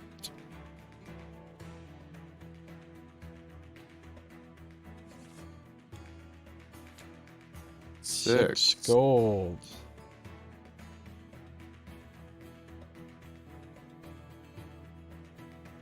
Yeah, streaming notices from Twitch are really inconsistent. I hardly ever get the ones that I want to get, and a lot of people always tell me they don't get the notices for my streams, so I don't know, it's kind of a crapshoot. So I moved the loot token 1 down because I think we need to. Oh, good idea. Yeah, good call. I've been pretty good, Aquabrow. Sorry, go ahead. I don't think Rook's really going to do anything else. Not going to charge in there just yet. That's good. You're safe from buff stripping where you're at for now. Yep. So that's it for Rook. Look, Okay, from the water loa. What are the crystal... Oh, there's only one left. The crystal water loa. It's going to pick up the loot and bring it over to you. No, Weird crystal AI water stuff. loa. Yeah. Is there loot in peril? Yes? Okay, there's not a figure within SOI with an effect. There's not opponents adjacent. There's not an opponent within SOI. So it's going to move and attack an opponent within range 6. It's got this boulder here in the way, so it's got to move to at least here. And then it's going to attack Rook. So Rook's going to dodge. Yep. Okay. You got your food already, Dennis? Holy shit. That's amazing. Super quick. So defensive 14 plus 1 for the terrain, I believe, for 15. 15. It's only rolling orange. Wow, that's a good roll. Plus it gets +1 to the roll for every book. Oh, man. You don't have a way to make it reroll or anything. You're probably going to be fine, though, even though it is going to do some magic damage. So, first of all, it got a 15, 16, 17. It's got a 19 here for its roll, quote-unquote. So, that's how. What was yours? You had a 15, right? Yeah, that's a hit of 4. So, that's a hit of 4. That 4 isn't going to do anything. But it is going to get 2 points of magic damage through to you from the shields. Okay. It can also heal 5, but it's not damaged yet, so fortunately that doesn't come into play. So just a couple magic damage going through to you. And that's really the end of the Waterlow's turn. We wanted to reach out and send some love. Glad you're back. Thanks, Aquabar. I appreciate it. Feel free to hang out, chat, whatever. You don't have to, you know, worry about interrupting the game. We get the game interrupted all the time. That's kind of part and parcel of streaming. Right. Oh, the Citizen Sleeper vids. Yeah, that's a pretty interesting game. I think that's a good series to watch. It's worth watching, I think. Because it was pretty cool. And it's short, you know, compared to most playthroughs. You're getting some free DLC story missions for that here in the next month or so. I saw that, yeah. Interesting. So, I guess it's Zeke's turn. Yep. Zeke is gonna unjigify all of his stuff. Okay. What does Zeke want to do with his life? He wants to kill a water loa. He kind of wants to avoid this blue totem for now. So I think what Zeke will do is move 1, 2, 3, 4. Right to here so he has a clean shot. It's going to cost him 1. Then I think he's going to... You know, I don't think he's going to use Doombreak because I'm thinking maybe... I don't want to take the risk of losing Doombreak. I'd rather save it for, you know, the boss fight at the end of this. Unless we really need it before then. So I'm not even going to use my Doombreak. I'm just going to shoot. There's no sense in empowering because Loa ignores symbols. So I'm just going to take a shot. Oh, you know what? Hold on. Figure within range 4 is pulled 4 or force 10.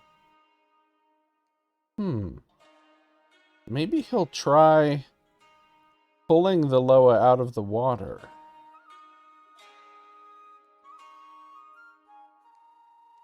I don't know if there's an advantage to doing that right now, though. There really isn't. But let's just attack first. Okay, that's an 11. Not great. It's a hit of 0, and it really is a hit of 0 because symbols were ignored. But he does get the 3 points from the barbed arrows, so he could at least put 3 points on the board. Unless he wants to is he gonna Zeke reroll? Am I gonna Zeke reroll this 5? I gotta go for it. Using the quiver. Zeke rerolling. Okay, it came out the same, didn't it? It's fine. It's fine. So, whatever. He does the 3 points for the barbed arrows. Then he will give intervention back to Rook. So Rook gets his intervention back. Thank you, sir. He doesn't have anybody that he can put barrier on besides himself. So I guess he will. And he's done. He's done. Oh, is he going to do the pull thing? Do you think it would be advantageous to pull her out of the water? It would probably help other people get to her, I suppose. Yeah. So, I mean, it doesn't cost him anything to do it other than exhausting this card, which he wasn't going to exhaust anyway. It's force 10, so the Loa will probably resist it, but... Yeah, resisted it. Okay, so it doesn't matter. It's Remy's turn. So Remy gonna unexhaust all of her stuff. She's got barrier and courage. She's got 3 staminas. She's got a speed of 8. She's gonna go 1, 2, 3, 4, 5, 6, 7, 8. She's not really going to be able to get into position to do much unless she re-equips. If she re-equips for 1 and then moves 10,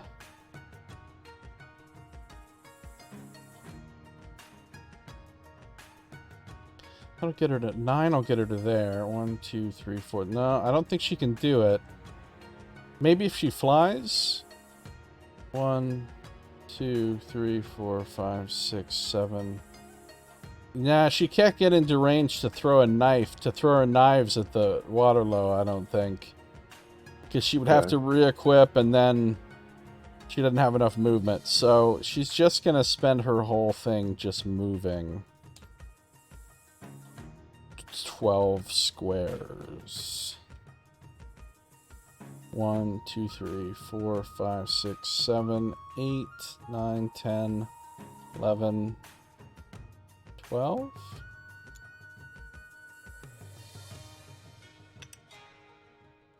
That's it. Nightingale's turn. All right.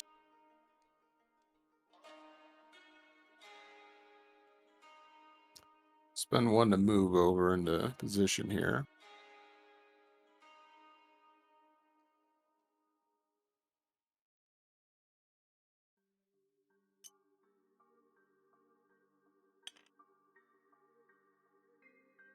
And then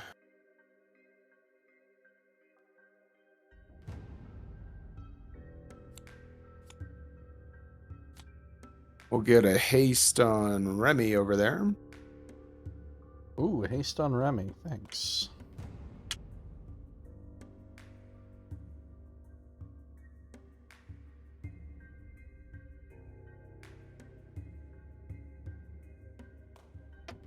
All right, let's euthanize this remaining Waterloo a couple times probably here. That's nice, because if you put Wilt on her, she'll use her thing to remove Wilt and not remove a buff from us. Nice. I mean, I guess it's 6 of one, half a dozen of the other. Well, that's a spell 11. 11, huh? Well, she's rolling 2 teal, so she got exactly an 11.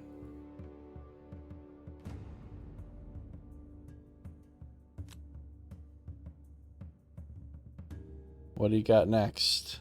Well, I think we're going to just have to... Oh, gosh. I can't believe I've forgotten to do this. I'm going to go ahead and get my mend tokens. Oh, yeah, good idea. Because they can be carried forward into the next one, if nothing else. Yeah. Well, I think we're just going to try and do it again. I will go ahead and exhaust the rod to get a power thing on here. Oh, nice. Energy token.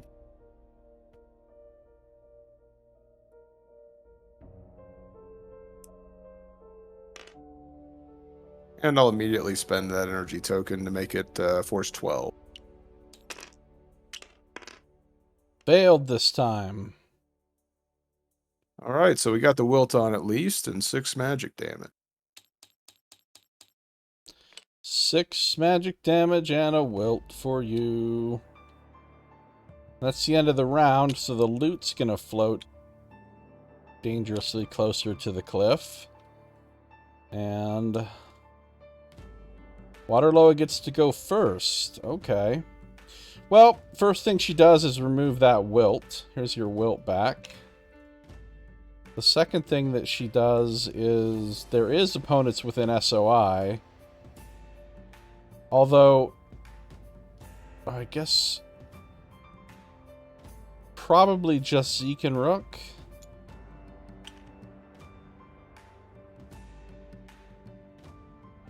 because I think Yeah, the Remy's edge of the blocked. boulder blocks.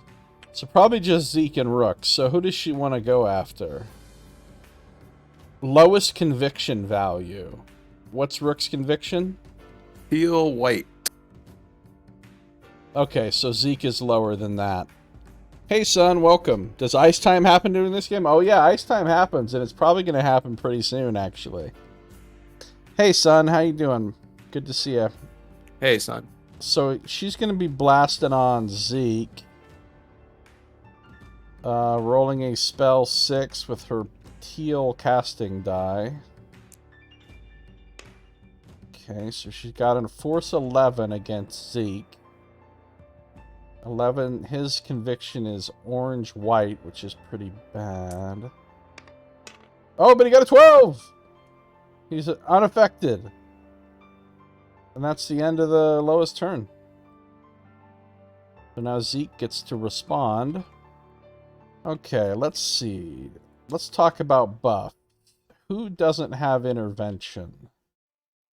Both of these two have it. Alright, so he'll give an intervention to Remy. And he'll give a barrier to Nightingale.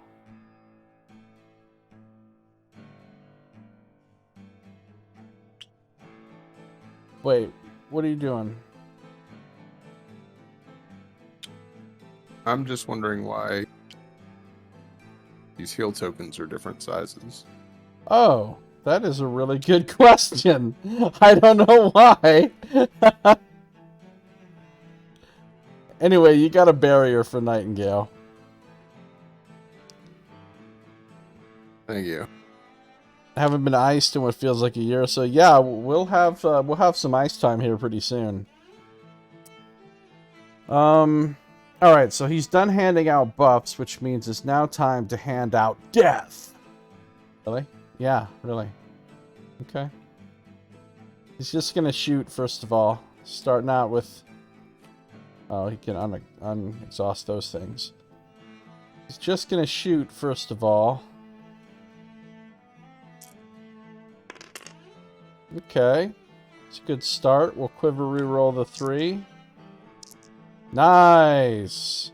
Okay, so symbols are ignored, but even so... That's a hit of 7 with the barbed arrows. Oh, nice. Of course, it has 1 hit point left. Well, he's only got 1 stamina. I don't want to use Doombreak that badly. Screw it. I'm using Doombreak. No, wait. Hold on. Who else is going to go? Oh, literally everybody's going to go. Yeah, I don't need to use Doombreak. It's fine. He'll just move a little bit. So we don't have to worry about Green Totem yet. Depending on where he moves, might have to worry about Blue Totem, though. If he moves here...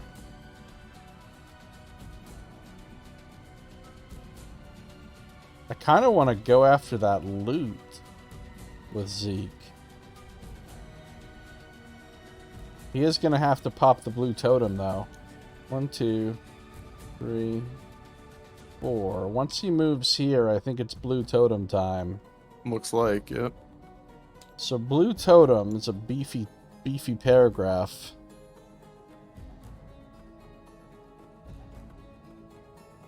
Behind a stone statue, a large Earthloa staggers around the corner.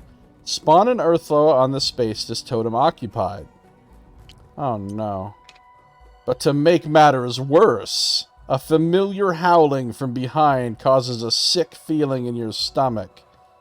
Spawn 2 Gavaden on any unoccupied normal terrain space on the east side of tile UM55 and add the following text to their Gavaden steps, which is otherwise moved towards the nearest opponent.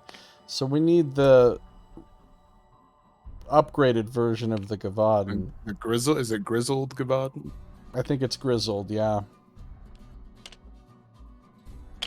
Yeah, it's Grizzled. So we need some Grizzled Gavaden. You can have those since your other monsters... Oh, you got the Earthflow. I guess I'll take these Gavaden. And, we're spawning a couple of them. They're going to go immediately after Zeke. The Earthlow is going to go immediately after Zeke. The Gavaden are spawning where? East side of UM55. Which one's UM55? Oh, so that's the one we where came in started. on. Yeah. They're coming in from behind us. Maybe if we're lucky, they'll both stand on the bridge at the same time. Oh, yeah.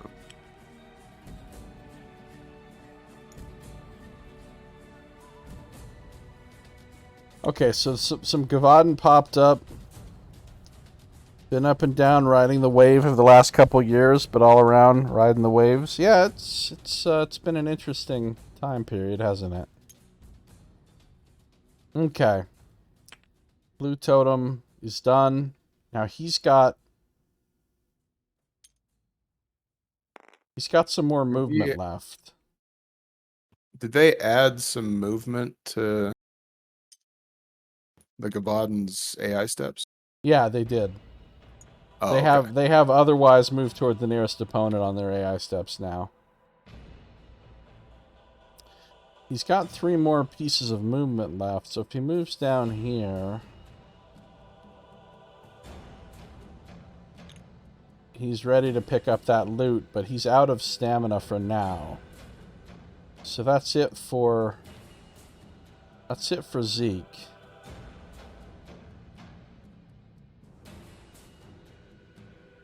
The entire ocean got sucked out of existence. That does sound pretty bad.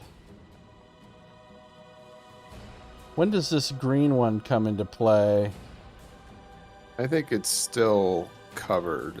But yeah, because of the boulder. Yeah, okay, so, well, unfortunately the Earthlow is going to go now. Alright. Is there another ally with an SOI? No. Is there more than one opponent adjacent? No. Can it move and attack an opponent within reach 2? I believe it can. Who is it prioritizing? Move to be within reach 2 of the nearest opponent. So that's going to be Remy. Yeah. So it is going to jump over a gap. I don't know, though. For movement range, where does it have to move to attack her? It has to basically move 3 squares, right? Right. And it only has to move 2 squares to attack Nightingale.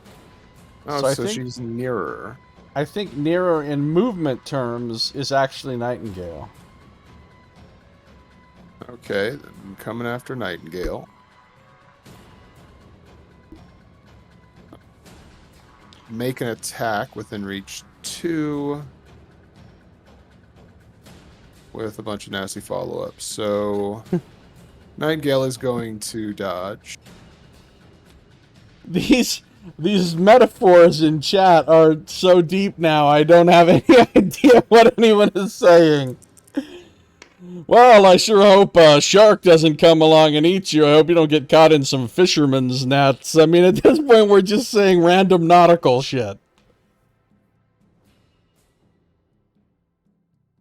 All right, so Nightingale is sitting at a defense of 13 at the moment. Pretty good. 14. 14. How does the So, Earthloa feel about that? Earthloa doesn't like that because he misses. Big bunch of miss. Does she have a counter?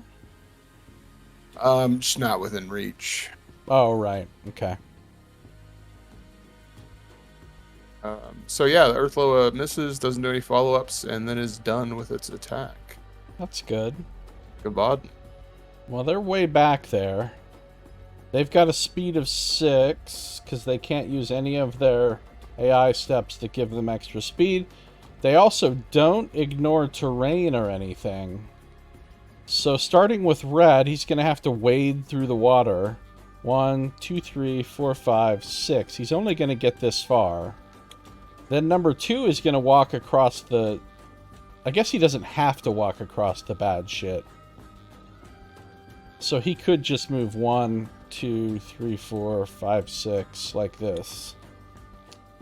So that's all they're going to do. Which means it's Rook's turn.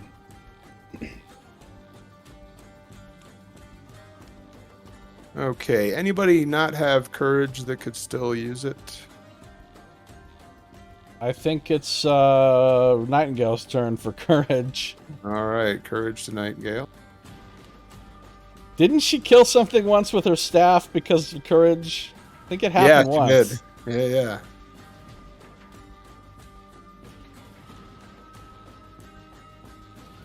All right, well, I think the first thing Rook's going to try and do is just take care of the rest of this water Loa, right? We're at one hit point, so... Yeah, 1 hit point is what we're sitting on here for this water Loa. Got to swallow some semen. Nice, nice, son. It's always a good event at sea. Maybe you can toss a life ring in here. You know, I think what I'm going to do is just spend a stamina point to re-equip and throw the axe at it. There you go. So I think even with minimum, it's dead no matter what, right? Even if I roll 2. Yeah, there's nothing you can roll that won't kill it, so... So the water Loas are done. You can draw a loot card.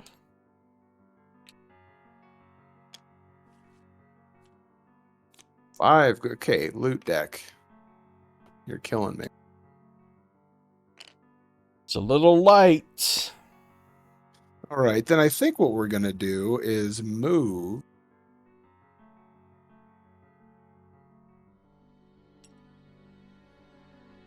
To sort of see if we can't force those Gavaden to be on the bridge at the same time there. I like it. I like it a lot. And then we'll, why not courage stifle this Earth Loa that dares to exist? Cool, cool. I'm going to go ahead and forebode that, I think. What'd you Well, get? he only does have teal white on conviction. I don't know. What do you think is the better move there? I mean, 4 is a really low roll on a teal die. I'd forebode your own roll, probably. Okay. Yeah, That it's was a much good better. call. So we're to 14 now. 12 is not enough, so 10 big damage onto the Earth Loa. You don't have barrier? I do have barrier, it's 12. Nice.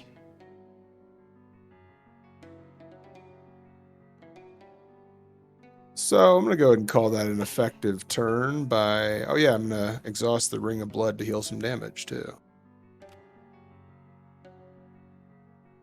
Sure. You can. Why not? How are we So doing as far as damage? Nightingale's down 3 and Zeke's down 2? Yeah, so we're basically fine. Yeah. Nightingale's turn? Yep. I believe everybody has the haste at this point, yes? Zeke does not have haste. Oh.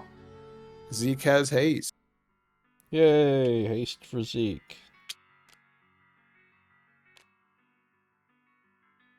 Our buff engine is strong. Does Rook even have haste? Yeah, he does. Okay. Yeah. Okay, so we're going to go ahead and just start to set up some euthanasia here.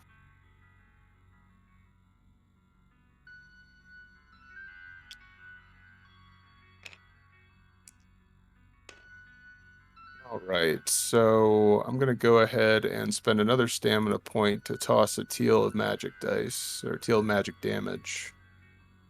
Along with this, so I'm casting a spell 13 at the Earth Loa. Nice. Not enough. Not enough. So 6 plus...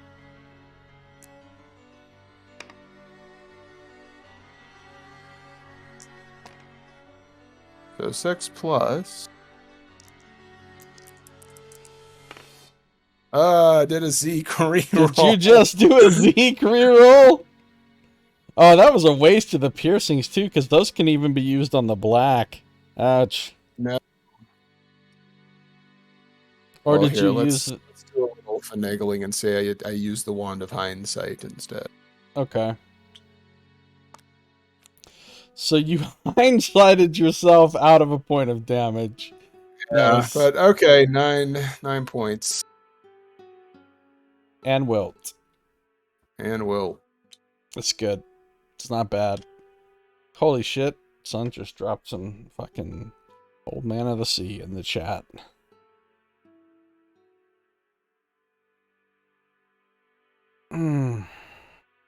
Yeah, that's brutal, man. Yeah, it's fucking rough.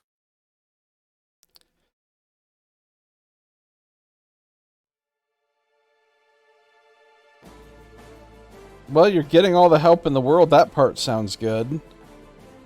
And hopefully you're having a good time with your new guy or whoever he is. I think you said there was a guy.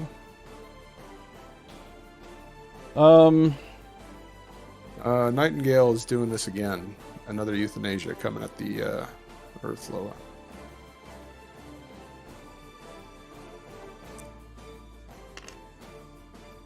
It's good. At 13.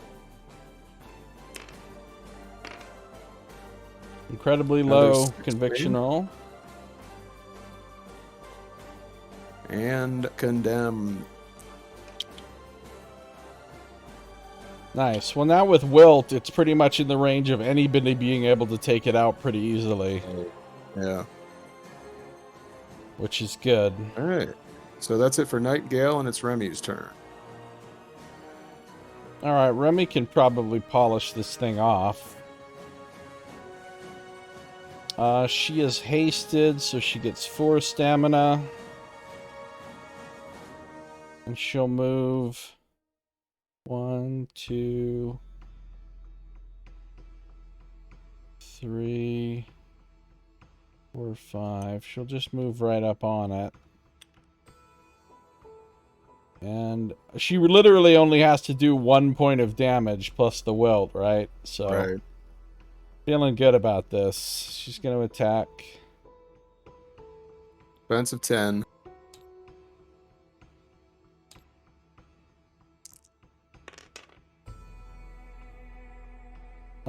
Well, that's not great. That's 11. That's a hit of 1, 2, 3, 4, but it's got 5 armor, so that's actually not... Oh, but courage. Hold on. 11, that's hit of 1, 2, 3, 4, 5, 6, 7 with courage, with minus its armor. Yep, that's good. That's good enough. Courage and wilt. Got it done again. And she's got a stamina point left, but... Oh yeah, she wants to do some re-equipping, probably. She wants to take the quickened eye off and put the fight drive on. And I kind of want to...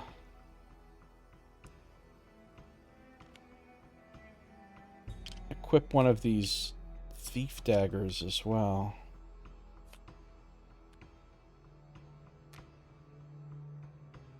So she'll just re-equip. And that's the end of her turn, which means it's the end of the round, which means the loot moves all the way up to the edge. Waterlow has come off the thing. Earthlow has come off the thing. Shuffling the initiative track. Gavaden get to go first. You don't see much of him, but that's your decision. Once a week at most. That's good. That's a great amount of times to see someone, in my opinion. More than that, it starts getting to be a little too much. Alright, so the Gavaden, can it move and attack an opponent within reach 2? Yeah, probably. So it's gonna go 1, 2, 3, 4, 5. It's gonna move up to here and attack Rook with reach 2. Is Rook dodging? Yeah, we'll give it a dodge. And we rolled 4 books. Okay. It's not good, but... So what's your So defense? we're looking at a defense of 11 right now.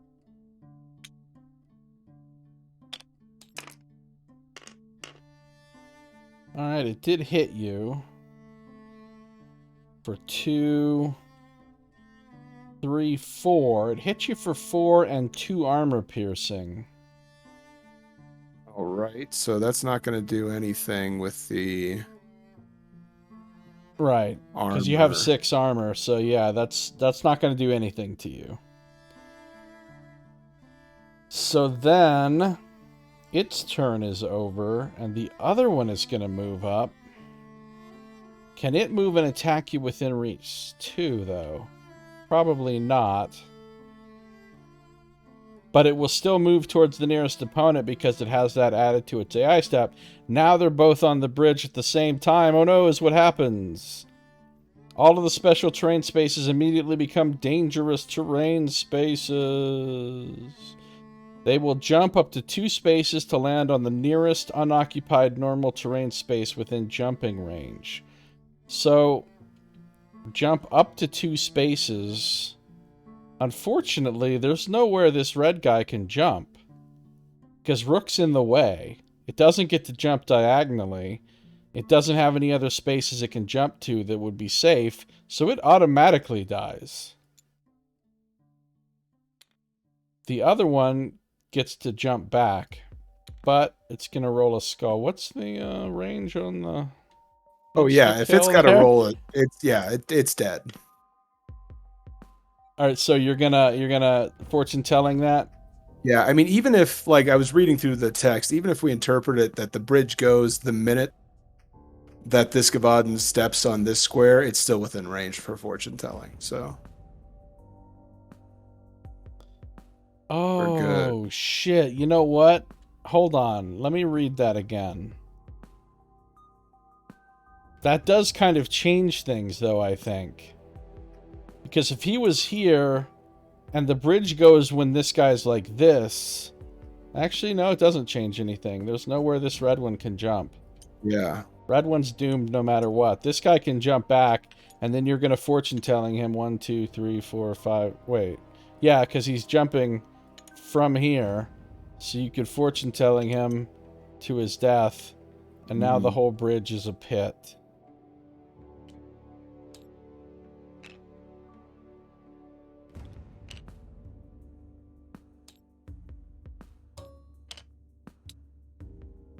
Bridge is a pit.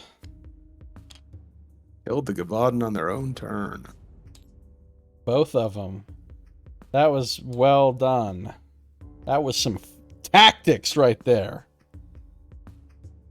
The help hasn't started paying off yet. Well, you got to give it time, you know? You got to give it time. Well, that was great. Whose turn is it, even? Well, it was the Gavadans, but they're done, so I think we're at Nightingale. Did they go first this round? They did, yeah. Oh, okay. Yeah, cool. Map is cleared. I don't think she's really... I'm not going to trigger that green totem with her just yet, so I think I'm just going to move her into position here a little bit. Everybody hasted? Yeah, I think everybody's hasted. Nice.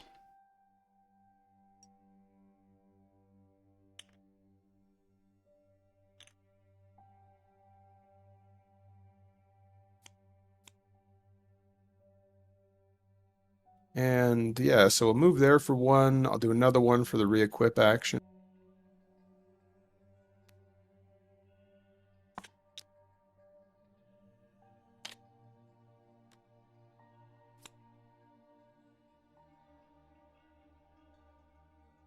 For almost 2 years, huh? That's amazing. She's down some health now. She's down 4 health?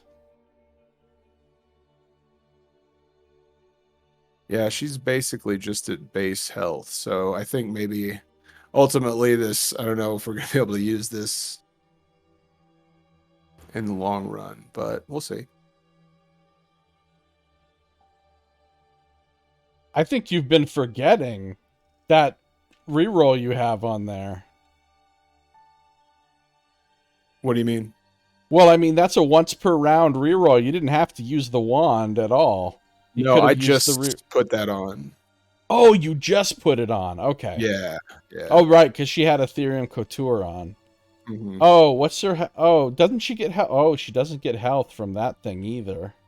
Yeah. No, So she's only a bit of a got glass can right now. only got 12 health. Yeah, okay. That is pretty weak. Of course, if she goes down, Zeke can bring her back. Mm. Okay, so that's all Nightingale's going to do. Remy's turn. All right, so Remy needs to do some movement. She's got 4 staminas. She'll probably just fly. So she's flying a base of 8. 1, 2, 3, 4, 5, 6, 7. Is this where she pops the totem? Yeah. I'm probably there, actually. Alright, so she's used 6 of her movement. And the green totem is going to come into play now. Oh, some Fragor crawl out of pits in the ground.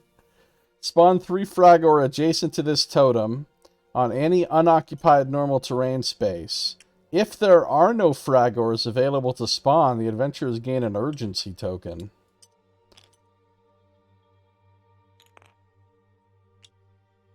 Oh, and we still have a thing we have to read when we move next to the blue objective as well.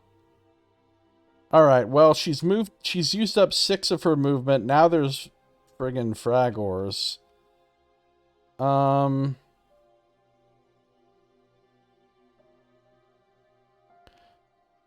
She'll probably go ahead from here. 1, 2, 3. Yeah. She'll probably go ahead and land here. It's the rest of her movement. She's going to throw a thief dagger at number 2 down there. Okay.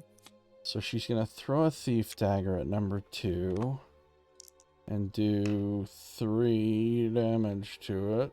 3 damage to purple. All right.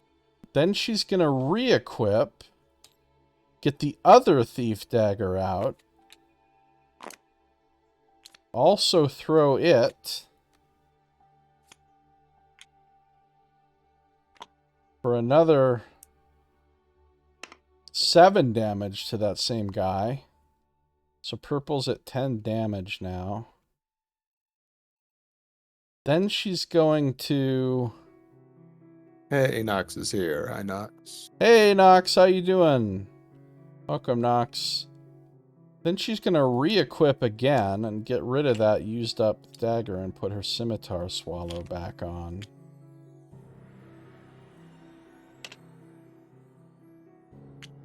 So we got a couple of used thief daggers back in her bag. And the used quicken eye in her bag. So what was the damage of the second thief's dagger? 7. So 10 total. And that's the end of her turn. Okay. Fragor's up. How you doing, Nox? All right, Fragor, number 1, nothing adjacent. There is an opponent within range 6, so we're making ranged attacks against Remy.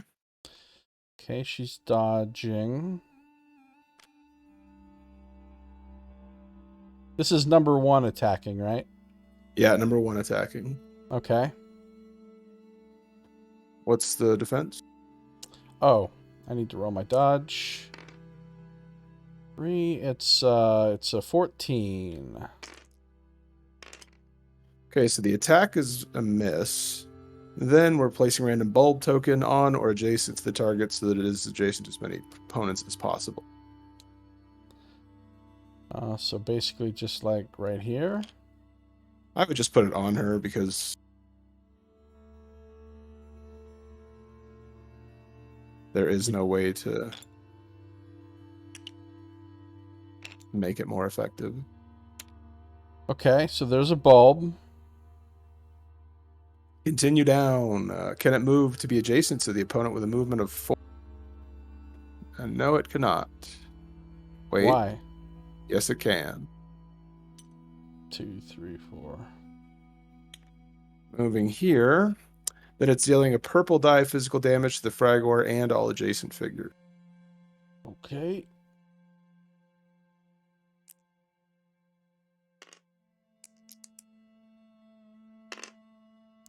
Five damage. So number 1 takes 5 and Remy takes 5.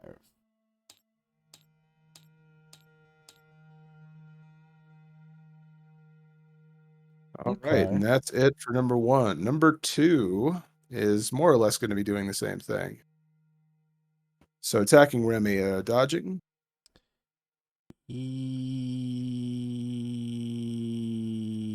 Oh. Oh. Yeah, dodging. With belts. Oh no! Shitty roll. Thanks, belts. I'm gonna use her intervention token. Oh, thanks, intervention. Well, she did get 1 out of that at least, so she's got a 12. Okay. Fragors are missing, but spawning a bulb token.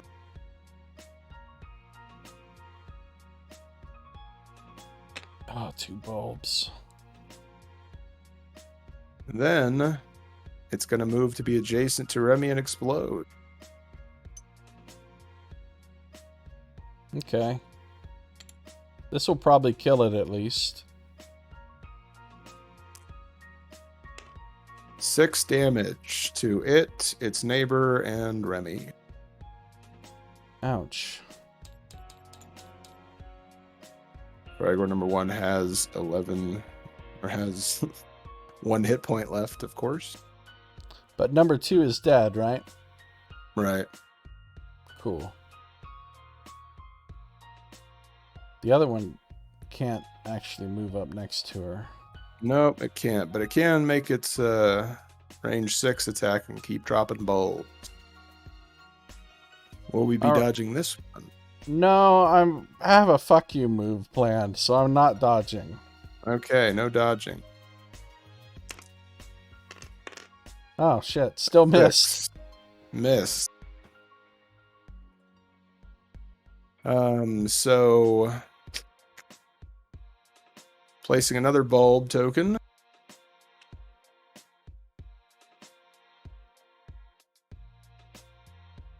I would put it here, because that's like not a water terrain space.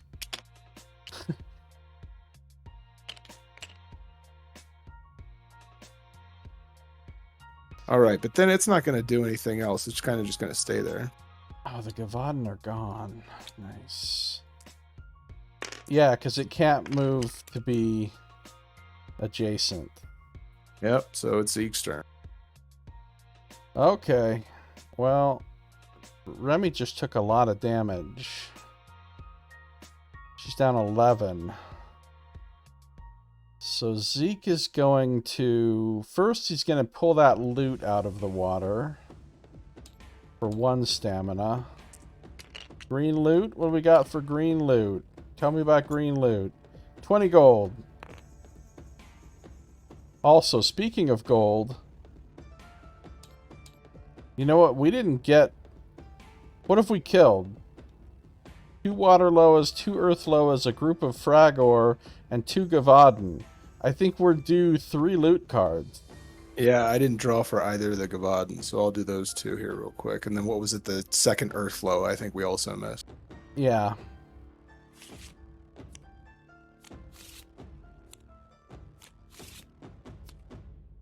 Okay, so we're starting to get some numbers. 28 more gold. Nice.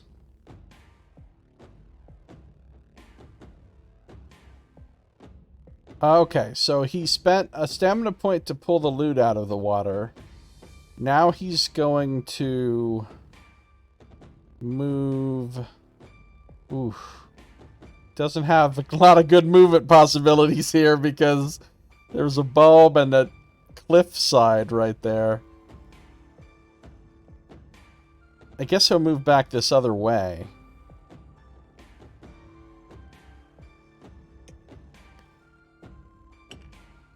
Kind of in Rook's way now, but what...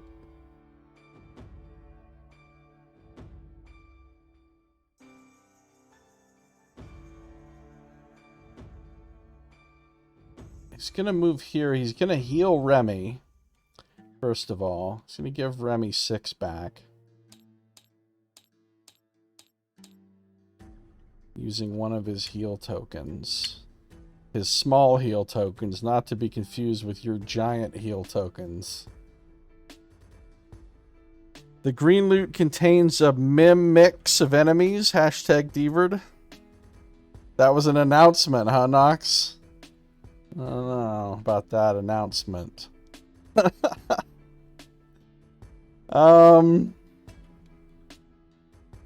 Then he's going to try to finish this guy off with a shot.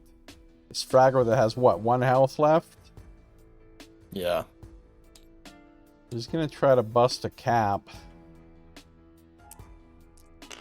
Oh, no. That's super bad. Oh, wait. Did he need to magic armor or intervention anybody first? I've got intervention up both, as well as barrier. He is going to give Remy her intervention back. He doesn't need to barrier anyone. He can barrier... Oh, he's even buried himself already. Okay. So, he rolled a 3 and a 2. Even if I use the quiver, that's not great.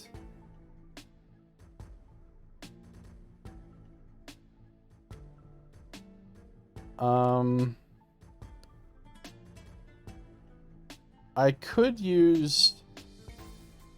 I'm going to use a Bottled Blessing, since he's going to get a consumable back at the end of this encounter anyway. I'm going to use a Bottled Blessing to reroll both of those. Okay, a 5 and a 4 I can live with a little bit better, even though it's still a miss, because I can reroll... Let's see. I could get a lot better. The 5 can get a lot better too. So I'll reroll the 5 with the quiver. Fuck. Okay. I guess it's just pure failure. Total failure. Nothing can be done. Could not do 1 point of damage to a Fragor. Which means he loses courage. And his turn is wasted. That's good, that's good. And I used a Bottled Blessing. Feels great. It was a green announcement, so it works? What is that? Oh, I see. What's up, Tim? Not Zeke's most effective turn of all time. If I'm being honest. Zeke has a kind of... It's kind of his MO to fuck up his turn, though. Yeah, he is pulling a Zeke. So I'm going to do... We're going to have to pop these bulbs sooner or later. I'm going to pull a move, bud. Don't... Oh, no. Don't do what you're thinking. If you're thinking Rook should pop the bulbs, he shouldn't. I want to pop 1. Basically, I want to get him just north of number 1.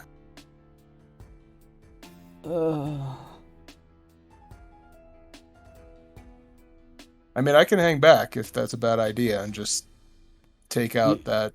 You could just walk into the water. Of course, then he'll still be adjacent to a bulb, which means he's eventually going to be affected by it no matter what, right? Right. I mean, wouldn't my current... Or I guess no, he's not going anywhere because of the current. But if he moves just to here...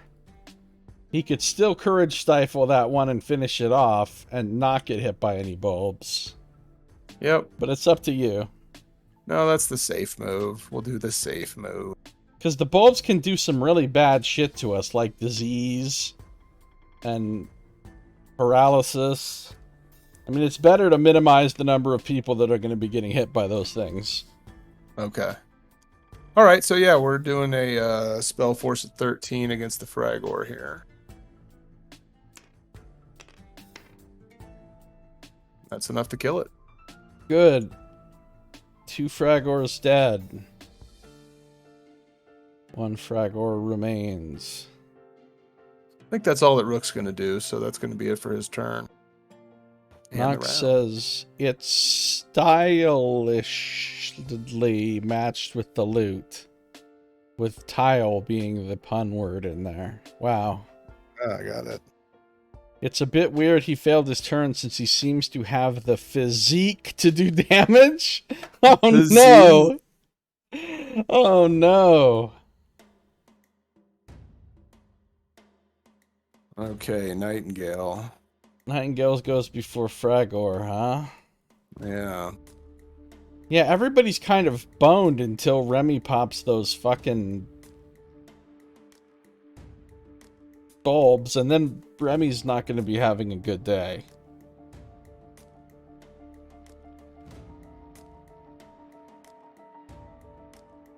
Yeah, I mean, there's no real way. I mean, we just rolled initiative, right? Yeah. We could do some pager shit if you want.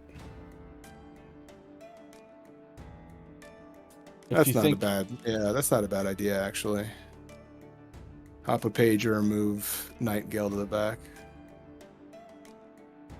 Well, hold on. Do we want to move Nightingale to the back, or do we want to just move Remy to the front? Or if we move, well, think of if we move Nightingale to the back, the Fragor will go first. And what's it gonna do?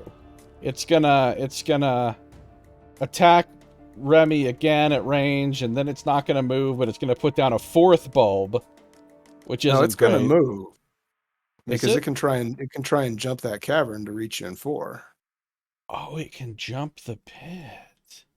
Why didn't it do that last time? Oh, because the other guy was in the way. Yeah. So it's going to put down a 4th bulb and then move over there, which we don't love. Right. Whereas, well, that could still end up happening, but if Remy goes first, then at least she can get rid of these 3 bulbs. She'll probably be standing there paralyzed at that point. Okay. So it's still going to suck. I guess Nightingale will then be there to heal her, assuming she isn't just completely dead. Yeah, so I don't know. What do you think? I think you're right. I think we pager Remy to the front. Okay. And we can get the pager back at the end of the encounter. Yeah, in fact, I'm just going to kind of...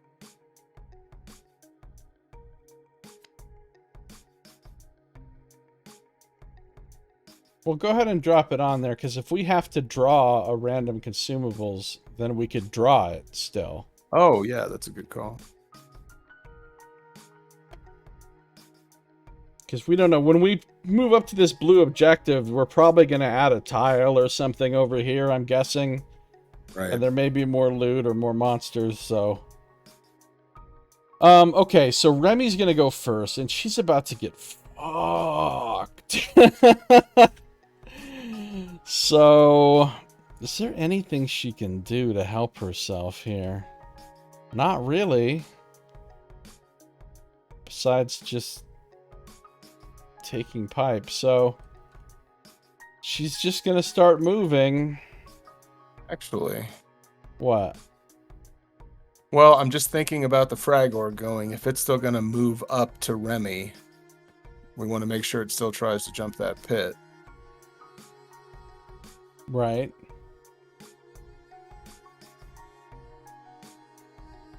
So well, maybe let's move see. Down one rather than towards it.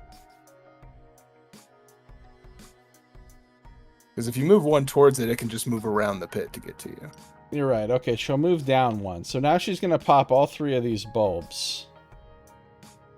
Popping all the bulbs going on a rampage, says Nox. What? Oh, fuck. Alright. So, she's got disease, which is like the worst fucking thing you can possibly get. Because, other than maybe condemn, because as soon as you get disease, all of your positive effects go away. And you can't have positive effects, and she can't remove damage, so guess what? You can't even heal her. I hope you have one more balm left over there. Yeah, we're good. We have plenty of stuff. So she gets diseased, and she takes a purple die of physical damage, which is 6. She's going to try to exhaust the gene tweak.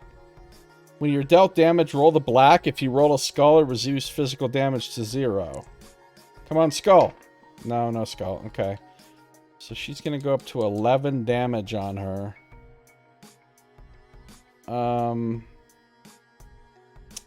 And she's diseased. Now, the other one is going to place muck tokens, which is these fun things. I don't even remember exactly how muck works.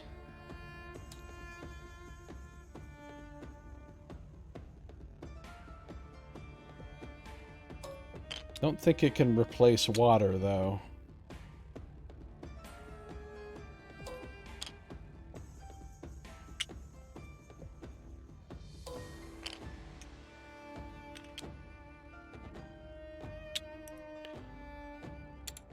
So she's in muck. Need to look up muck real fast.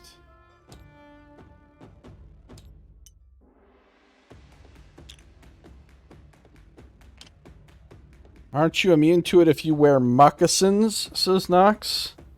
Yeah, if only I had some moccasins. When you're in muck, you have to spend an additional stamina point on all actions and abilities that cost 1 or more stamina point to use. And that's all it does? Abilities that place muck terrain can only replace normal and hindering terrain. So it's not actually difficult terrain, per se. Right. It doesn't cost you any extra movement. So the great thing is she's already in a movement when she enters this muck terrain. Which means she doesn't have to spend a stamina point because she's already spent one. She can just continue her movement. Right. And get out of it. But anybody else anybody else can move through it too, as long as you don't start an action in the muck, right? Right. So,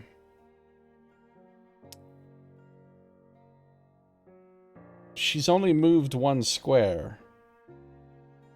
So she can actually go over and still... Wait, where's all her stamina points? She started with 4. She moved 1. She moved for 1. 1, 2, 3, 4, 5, 6. It's not going to have to jump the pit now because she's actually going to be able to attack it. Because she somehow didn't get paralyzed. So she'll attack, and in fact, she'll even empower this. Ooh, good. This might be a big hit. What's its defense? Hold up a sec, bud. Hold up. What's up? You triggered the blue objective as soon as you entered. Oh, you're right. Shit. Okay. You lean over to look down into the pit the fragors burst from. A strange ichor covers the edges of the rocks here. To your horror, you realize that this is the way to the Blighted Terror. Far below, you see still water and an earthloa. Place the blue exit token on any dangerous terrain on tile UM35. Oh, so one of these 3 pits becomes the blue exit. That's not bad. I thought something much worse was going to happen.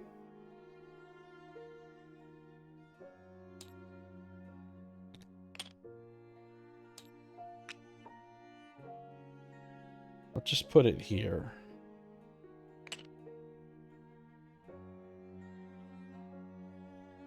So yeah, anyway, so now she's still attacking, right?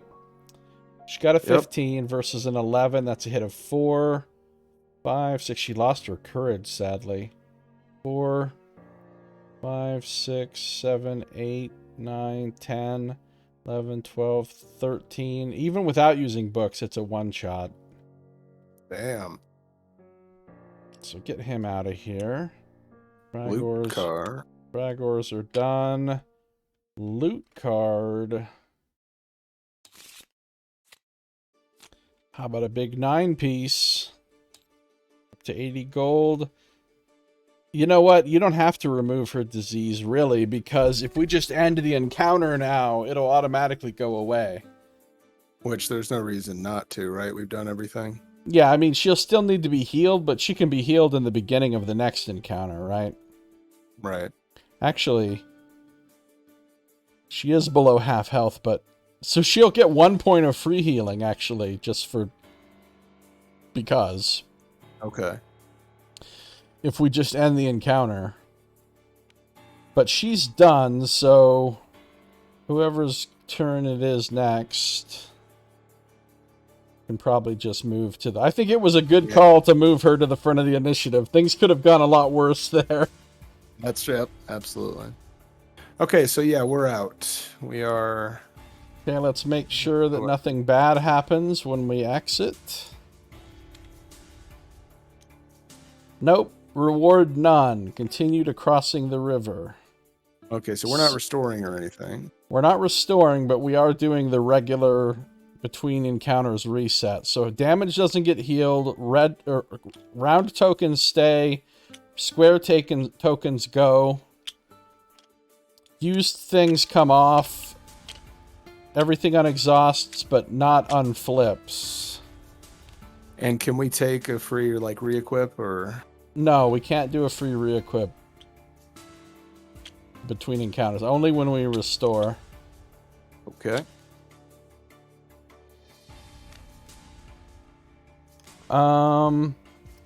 Stamina goes back to 3. The buffs come off. Let's see. Things unequipped. That comes off. The only other thing we need to do is collect our free consumables. So get what you want from the consumable. I'm assuming you're going to take that pager back. I would just take the pager right back, yeah. You want the bottled blessing or the magic balm? Probably the bomb. It's really nice to have a blessing, but when you need the bomb, you need the bomb. Zeke does have a pager here too, so that's good.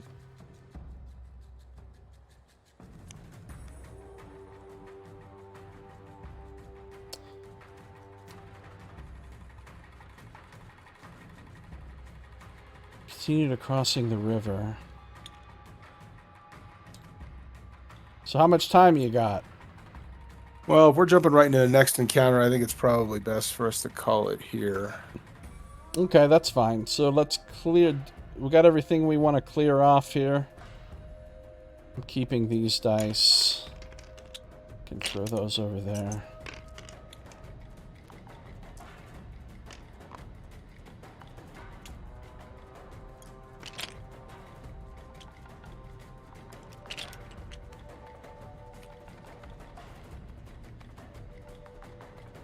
Clear it out.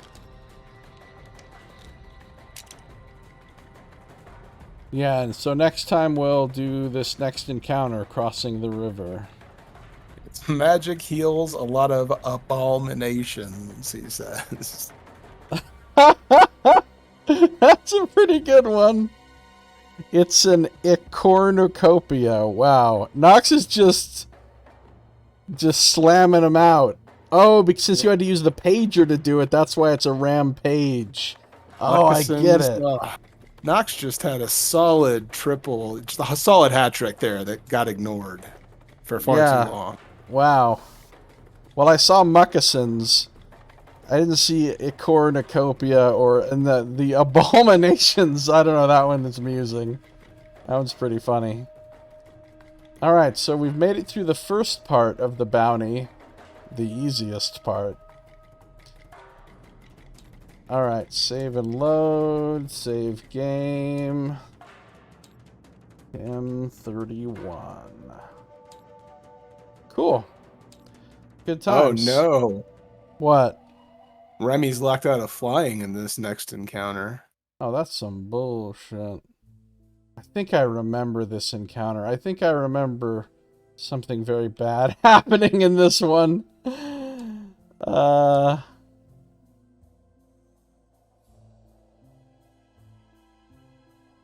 yeah, it's gonna be fun. These fucking bounties are expensive. Like, the pledge manager's reopened for Middara, and if you want to buy these bounty packs, because this bounty we're doing comes with the base game. But these other bounty packs are separate products, and they're like $50 each. Oh, damn. For, like, something that's only going to have a handful of encounters in it. Right. I mean, they come with a bunch of new minis and new cards and new everything, right? But still, they're really expensive. Yeah, because like you can get the entire thing for $500, right? Is that still a bulk price? Well, that's a price for some stuff. Like, if you want the entire thing now, with all the stuff they've added on for the second Kickstarter, it's like $1,000 almost. Oh, damn. But there's a lot of crap you don't really need included in that, too. Like, basically cosmetic stuff, or like, you know what I mean? Like, if you just want all the core gameplay stuff, it's still probably like $600. Or for free in this virtual environment. Yeah, exactly. Which is amazing that they even have a link to the Tabletop Simulator thing on this game on their actual website. So they're not just allowing it for free, they're promoting it. Cool of them. Yeah, definitely. Okay, well, we're saved, we're done, we can get out of here. All right, bud, I'm calling it a night. Good night to you. Good night to chat. You gonna keep All right. streaming? Probably not. But anyway, have a good night, Tim. Take care.